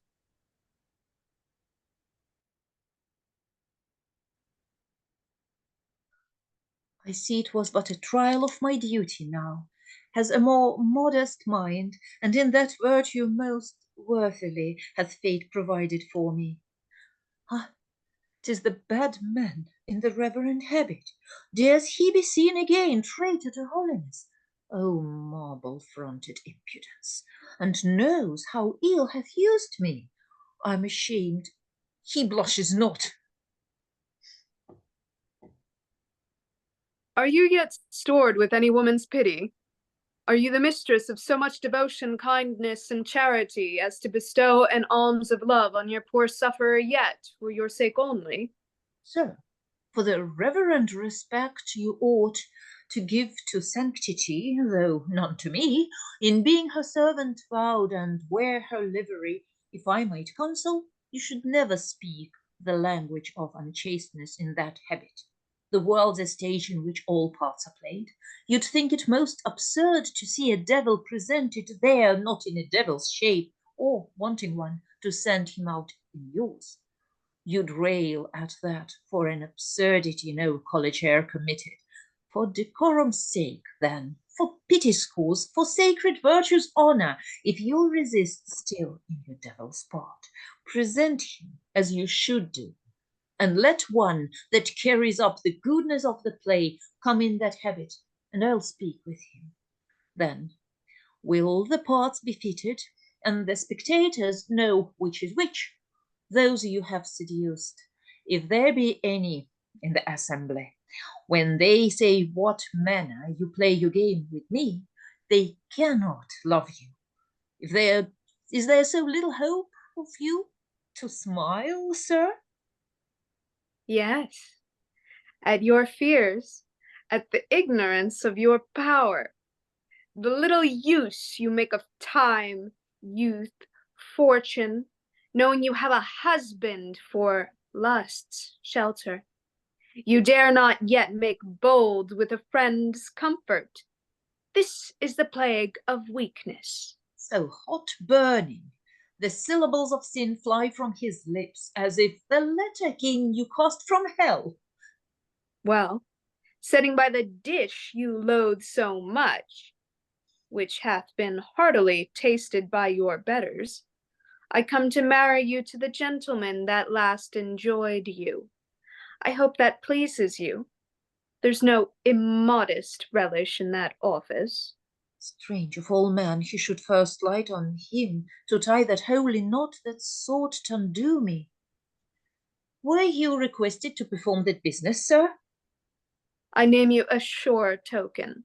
As for that, sir, now you're most welcome, and my fair hopes of you, you'll never break the sacred knot you tie once, with any lewd soliciting hereafter. But all the crafts in getting of it knit. You're all on fire to make your cousining market. I am the marrier and the man. Do you know me? Do you know me, nice iniquity, strict luxury, and holy whoredom that would clap on marriage with all hot speed to solder up your game? You were a maid. Swear still, you're no worse now. I left you as I found you. Have I startled you? I'm quit with you now for my discovery, your outcries and your cunning. Farewell, brokage. Nay, stay, and hear me, but give thanks a little. If your ear can endure a work so gracious, then you may take your pleasure. I have done that. That power that has preserved me from this devil. How? This that may challenge the chief chair in hell and sit above his master. Bring in merit. That sufferedst him through blind lust to be led last night to the action of some common bed. Not overcommon neither. What voice is that? Of virgins be thou ever honoured. Now you may go. You hear I've given thanks, sir. Here's a strange game. Did I not lie with you? No. What the devil art thou? I will not answer you, sir, after Thanksgiving. Why, you made promise to me, after the contract. Yes. Mischief confound thee. I speak not to thee, and you were prepared for't, and set your joys more high. Than you could reach, sir. This is some bawdy pawn I'll slit the throat on't. What? Offer violence to your bedfellow, to one that works so kindly without rape? My bedfellow. Do you plant your scorn against me? Why, when I was probationer at Brussels, that engine was not known. Then adoration filled up the place, and wonder was in fashion. Is it turned to the wild seed of contempt so soon? Can 5 years stamp a bawd? Pray, look upon me, sir. I've youth enough to take it. 'Tis no longer since you were chief agent for the transportation of ladies' daughters, if you be remembered. Some of their portions I could name, who pursed 'em too. They were soon disposed of worldly cares that came into your fingers. Shall I hear her? Holy derision, yes, till thy ears swell with thine own venom, thy profane life's vomit, whose niece was she that you poisoned with child twice, and gave her out possessed with a foul spirit, when 'twas indeed your bastard. I am taken in my own toils.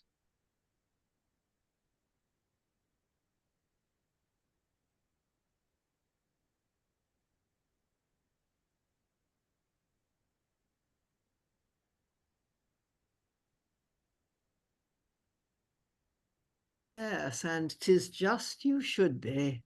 And thou, lewd pawn, the shame of womanhood. I'm lost of all hands. And I cannot feel the weight of my perdition. Now he's taken, 'tath not the burden of a grasshopper. Thou whore of order, cockatrice in voto. Runs the White Bishop's pawn. I'll play at his heart now. How now, black villain? Wouldst thou heap a murder on thy first foul offence? O merciless bloodhound, 'tis time that thou wert taken. Death prevented! For thy sake, and that partner in thy shame, I'll never know men farther than by name.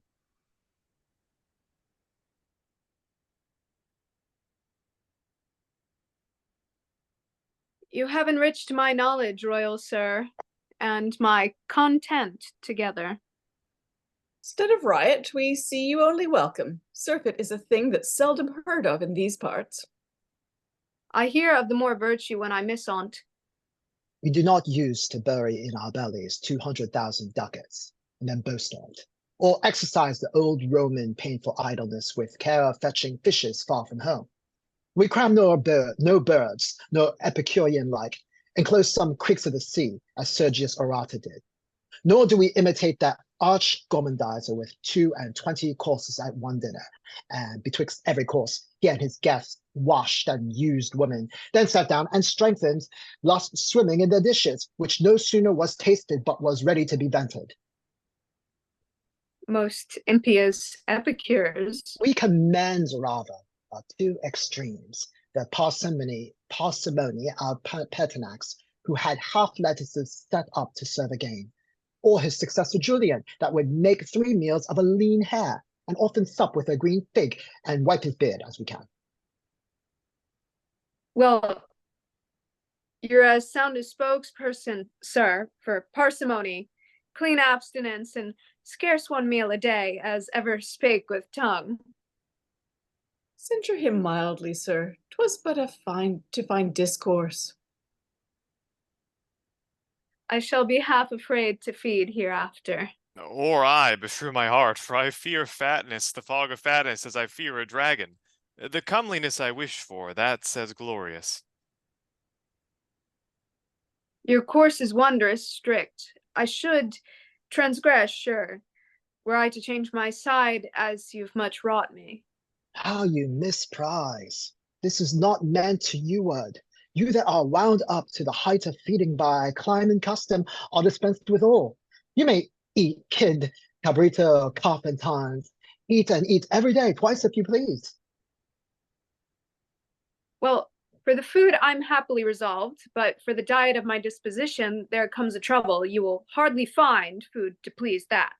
It must be a strange nature we cannot find a dish for having policy, the master cook of Christendom, to dress it. Pray, name your nature's diet. The first mess is hot ambition. That's but served in puff paste. Alas, the meanest of our cardinal's cooks can dress that dinner. Your ambition, sir, can fetch no further compass than the world. That's certain, sir. We're about that already. And in the large feast of our vast ambition, we count but the white kingdom whence you come from, the garden for our cook to pick his salads, the food's lean France larded with Germany, before which comes to the grave chaste signori of Venice, served in capon-like in white broth. Here's meat enough and conscience for ambition. If there be any want, there's Switzerland, Polonia, and such pickled things would serve to furnish out the table. You say well, sir, but here's the mystery. I tell you in private. Oh, where your cabinets? When I have stopped the mouth of one vice, there's another gapes for food. I am as covetous as a barren womb, the grave, or what's more ravenous. Where for you, sir? Call you that heinous? That's good husbandry? But how shall I bestow the vice I bring, sirs? You quite forget me. I shall be shut out of your strict key of life. Is yours so vile, sir? Some that are pleased to make a wanton on it call it infirmity of blood, flesh, frailty, but certain there's a worse name in your books for it. The trifle of all vices, the mere innocent, the very novice of this house of clay, venerate. If I behug thee hard, I'll share the worst on't. It's all the fruit we have here after supper. But is that all? Are you ours yet? One more, and I am silenced. But this comes now will divide us questionless. 'Tis 10 times worse than the forerunners. Is it so vile there is no name ordained for it? Toads have their titles, and creation gave serpents and adders those names to be known by. This of all others bears the hiddenest venom, the smoothest poison. I'm an arch dissembler, sir. Ah. 'Tis my nature's brand. Turn from me, sir. The time is yet to come that ere I spoke what my heart meant. And call you that a vice? Avoid all profanation, I beseech you. The only prime state virtue upon earth, the policy of empires. Take heed, sir, for fear it take displeasure and forsake you. 'Tis like a jewel of that precious value, whose worth's not known but to the skillful lapidary. The instrument that picks ope princes' hearts and locks up ours from them with the same motion. You never came so near our souls as now. Now you're a brother to us. What we had done hath been dissemblance ever. There you lie then, and the game's ours. We give thee checkmate by discovery, king, the noblest mate of all. I'm lost. I'm taken. Ambitious, covetous, luxurious falsehood. Dissembler includes all. Holy corpse confounded! Miserable condition. Oh, let me bless mine arms with this dear treasure, truth's glorious masterpiece. See, queen of sweetness, he's in my bosom sleep, and this fair structure of comely Allah, his true blessed assistant. May their integrities ever possess that powerful sanctuary. 'Twas a game, sir, one with much hazard, so with much more triumph we gave him checkmate by discovery, sir. Obscurity is now the fittest favour falsehood can sue for. It well suits perdition. 'Tis their best course that so have lost their fame, to put their heads into the bag of shame. And there, behold, bag, like hell-mouth, opens to take her due. And the lost sons appear, greedily gaping for increase of fellowship in infamy, the last desire of wretches, advancing their perdition-branded foreheads like envy's issue for bed of snakes. 'Tis too apparent the game's lost, king taken. The White House hath given us the bag, thank 'em. They had need give you the whole bag by yourself. Foot, this fat bishop hath so overlaid me, so squelched and squeezed me, I've no verjuice left in me. You shall find all my goodness, if you look for't, in the bottom of the bag. Oh, thou malapert pawn! The bishop must have room! He will have room!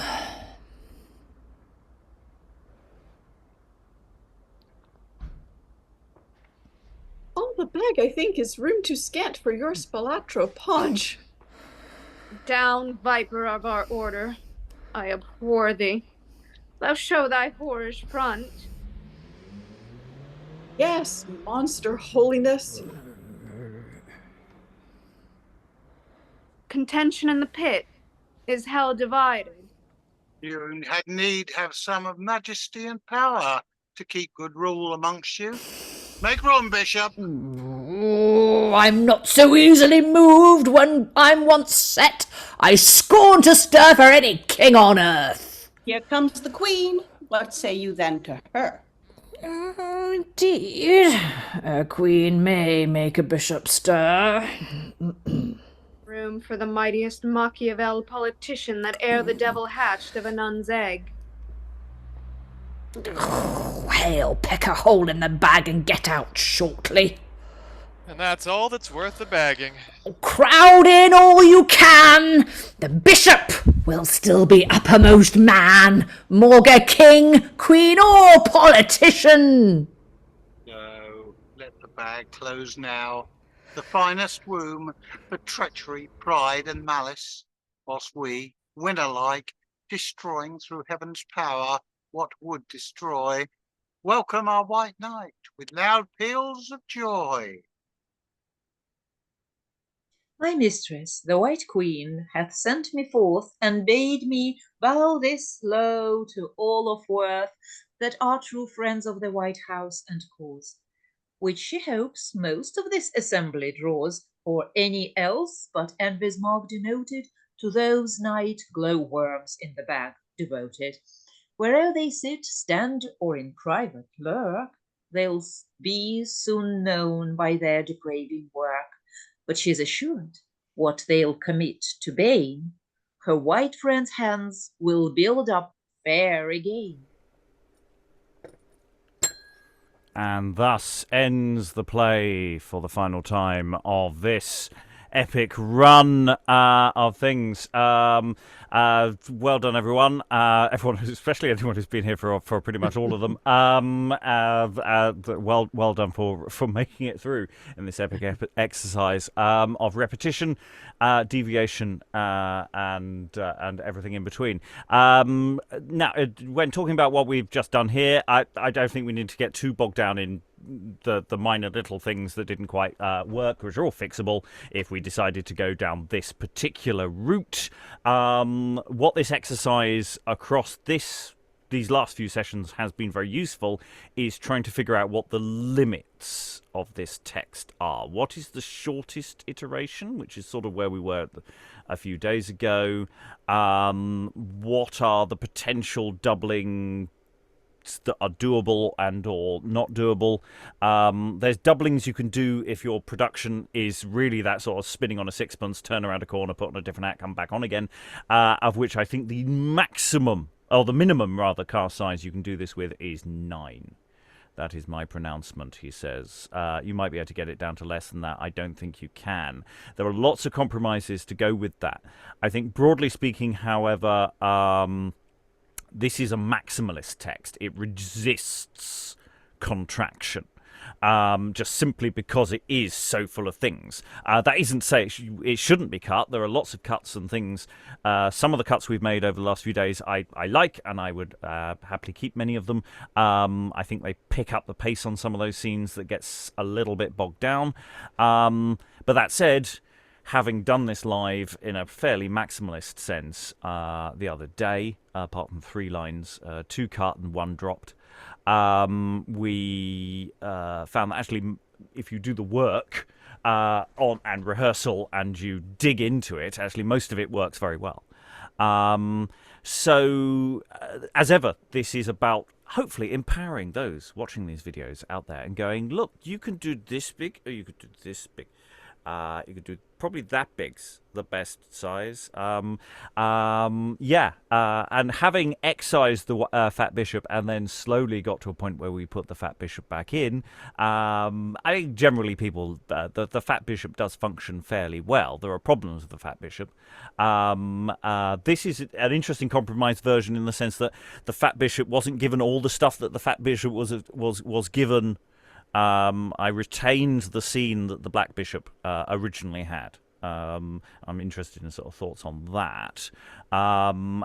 Just generally, actually now, not even so much about today, but thoughts about just over the journey that we've had together.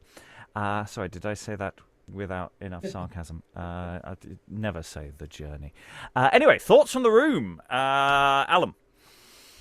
I must admit that as we've progressively trimmed bits out, one of the things we seem to be in danger of losing is what made the play so controversial at the time that it was actually taken off stage.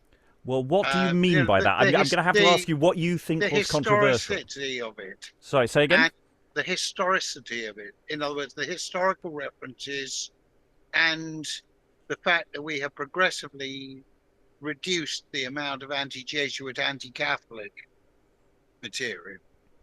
But they weren't historical references. This is the point. They were contemporary references. They are now historical references that nobody gets. Well, and that is the question. 88 was history at the time because it was 40 years prior. Yes, but but for us, it's very few people are going to get that reference. This is the question: where is the balancing act? Now, we on Sunday, you weren't there for that one. You were doing a different thing on Sunday.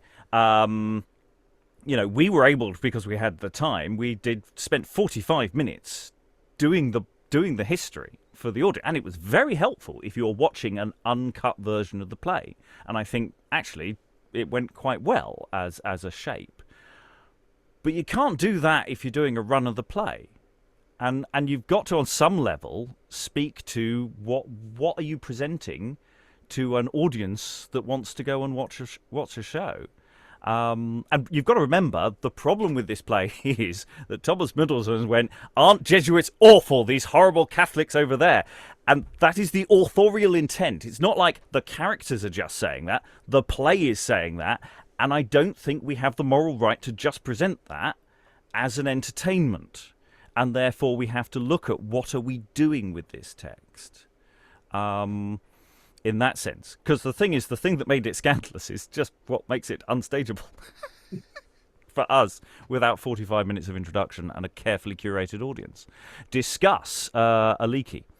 I mean, the one way that I can see around it is if you rewrite the error and Loyola bits a lot and have them kind of commenting on the play throughout, as you suggested earlier, but commenting on the play in a more metatextual way and going, oh, look what they're saying about us here. Boy, the English were really cross at Catholics at this point, kind of stuff. And also, having seen it staged, is a lot of the stuff we're talking about cutting, because of their potentially problematic content, is also it wasn't the most exciting part of the show. Some of it was a bit dull. However hard you tried to make it interesting. Lois, then Dan. Yeah, I mean, the danger with putting everything in inverted commas is that we'll have something like that awful production of the English Moor that we saw at the Wanamaker, where that's exactly what they were doing all the way through. Look at all the racism, look at all the anti-Semitism, look at all this terrible stuff. I mean, that was very crude, but I mean, we don't quite want to do that. I did like your idea, though, of using Error and Loyola as presenters. I really wondered whether they couldn't be doing a PowerPoint show, and when references to 88 come up, big picture of the Spanish Armada, that kind of thing, so that and of the various chess moves, they could quite easily be illustrating it, and that wouldn't be too complicated to do. Dan.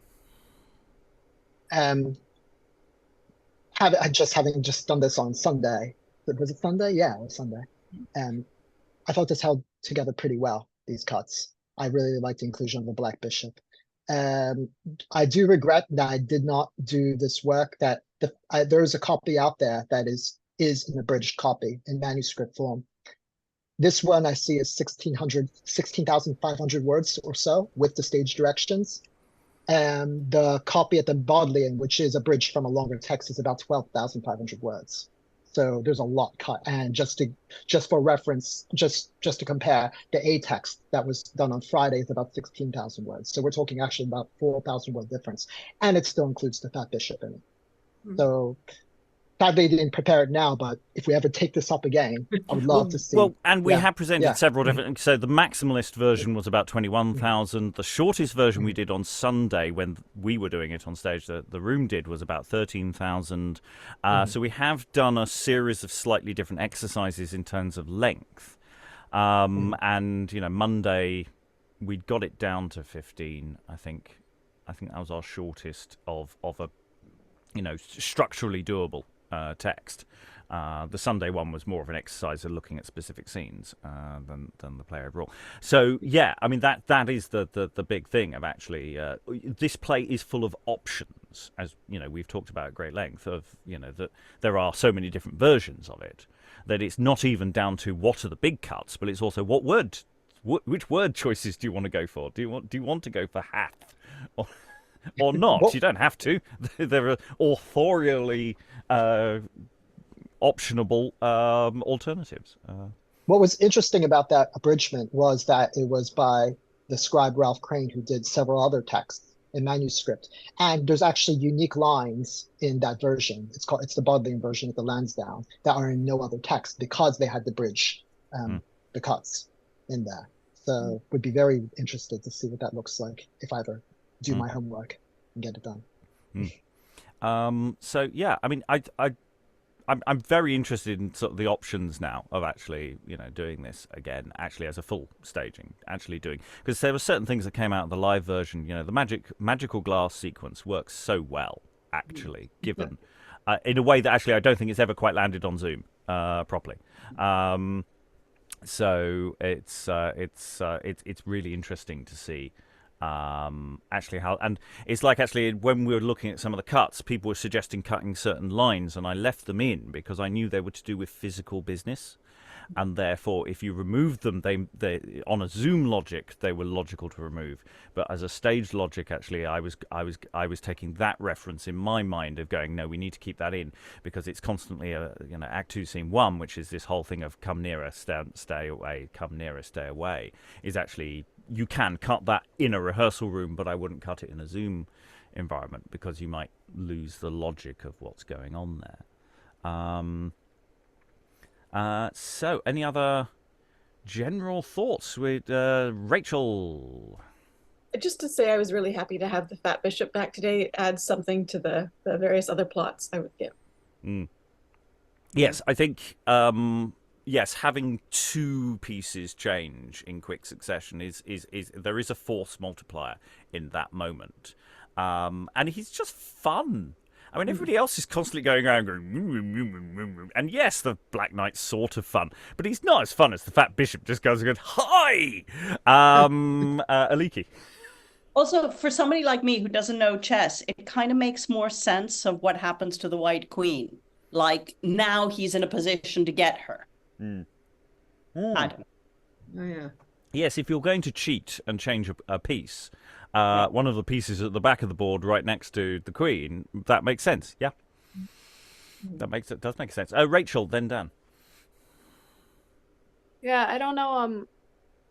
I was looking at the how many times they took the pieces or whatever, and I mean, this is we've been here for maybe an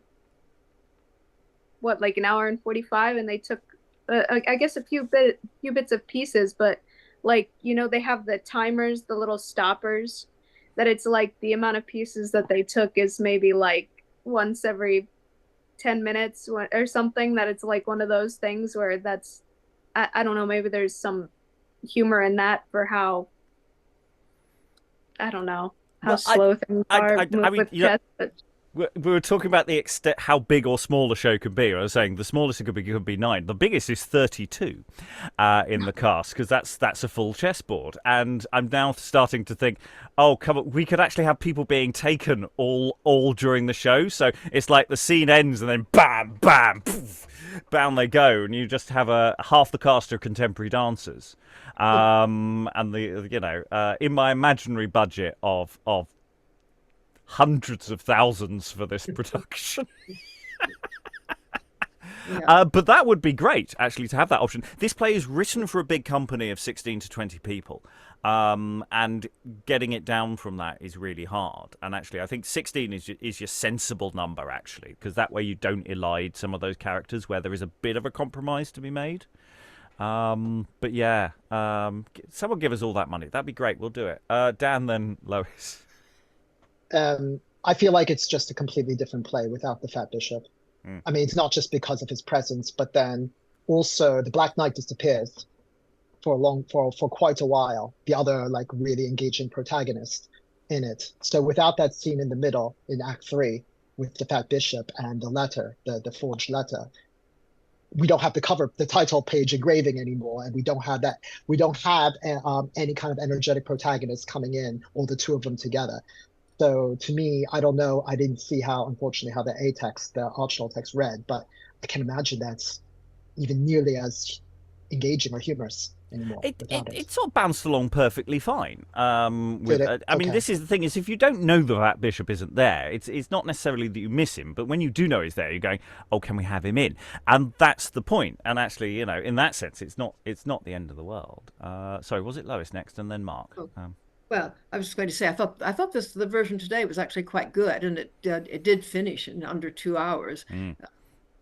The other thing I was thinking is, I mean, if you're doing a production, it clearly is meant to be very elaborate. I mean, that whole welcome of the White Duke and the White Knight to the Black Kingdom is clearly meant to go on for some time with music and apparently automata. And I really don't know how that's meant to be done, because it presumably is really meant to be a satire on all these tricks that the Catholic Church uses to create weeping Madonnas and automata doing things, and yet it seems to be there really for spectacle. But anyway, that's something we obviously haven't dealt with, because we don't have the resources to do it anyway. But it's just part of it. I don't know. My only idea is that something like PowerPoint might be the cheapest way to get some of the stuff in that it's hard to get in any other way. Mark. Yeah, to Daniel's point, I read The Black Knight, I think 2 sessions ago, in one of the cuts that was kind of similar to this cut, but where we didn't have the Fat Bishop involved. And it certainly made sense, and like the scheming existed, but like, and like I had only done one reading before where there was a Fat Bishop, and I hadn't like picked up on everything that was going on. I wasn't in those scenes.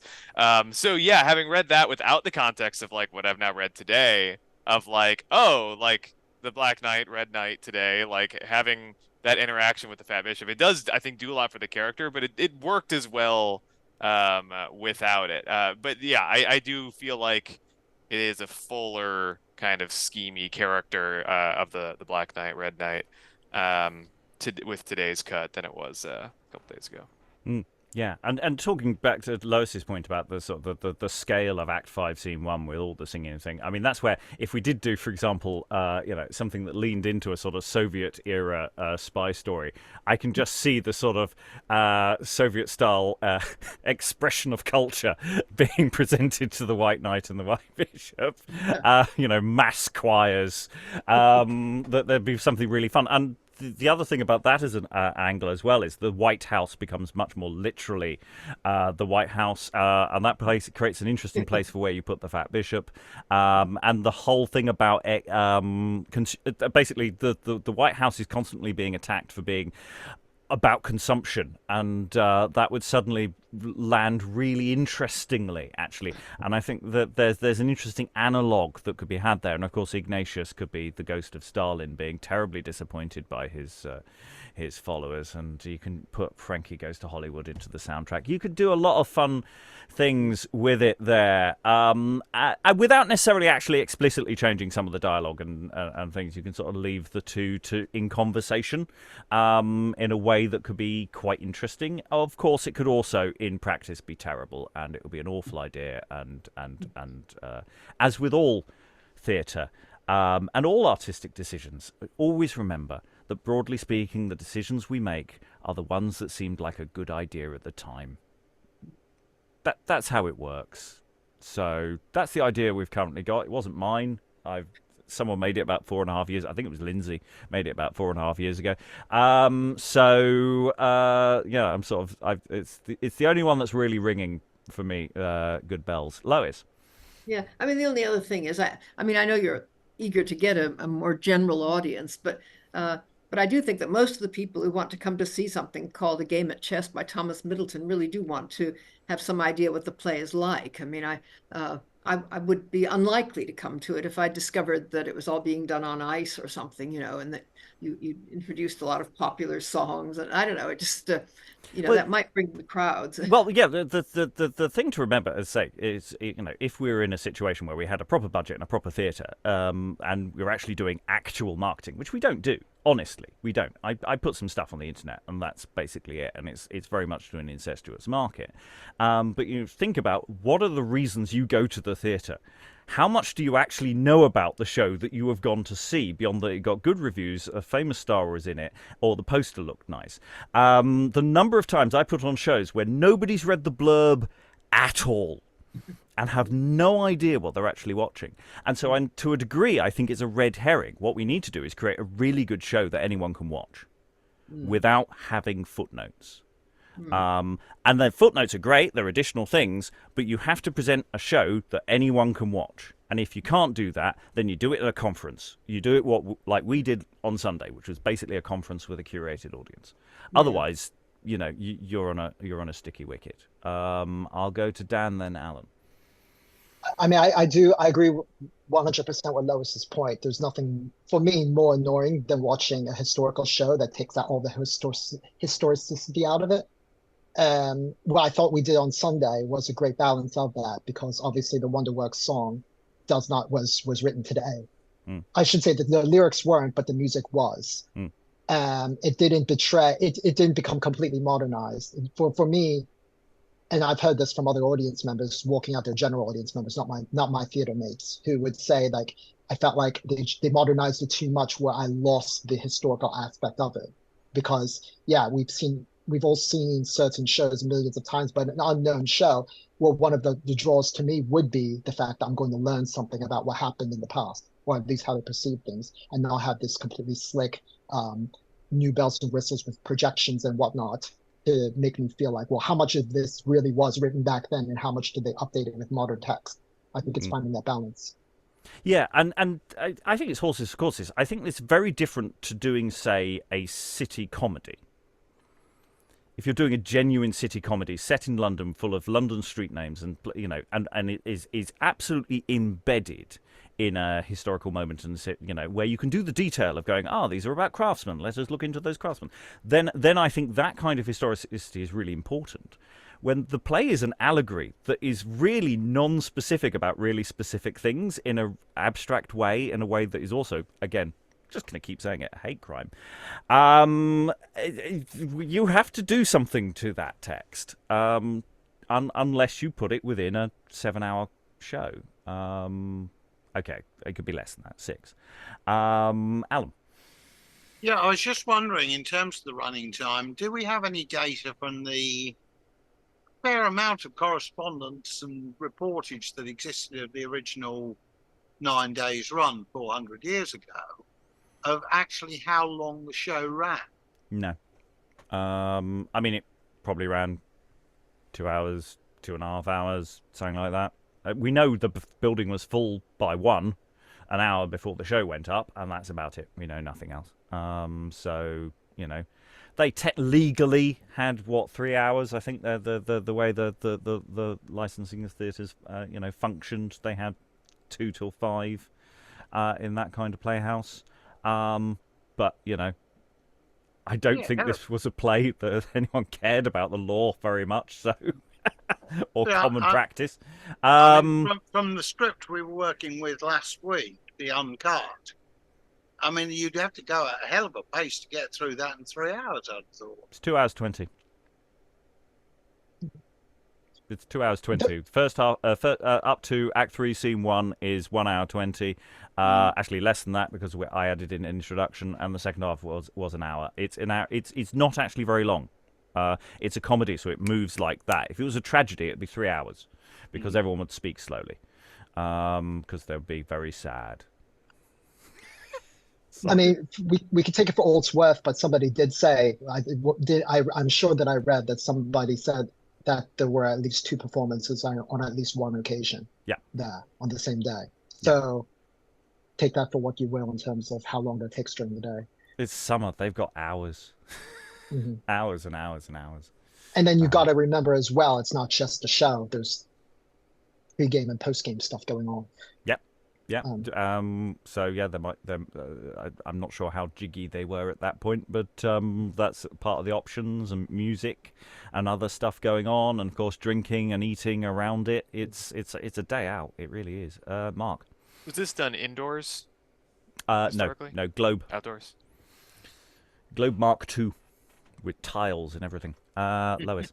Well, unless some of those short versions were written to be done in private houses, I could imagine some of the court, for example, who didn't want to be known to be supporting this play might have in fact wanted to see it.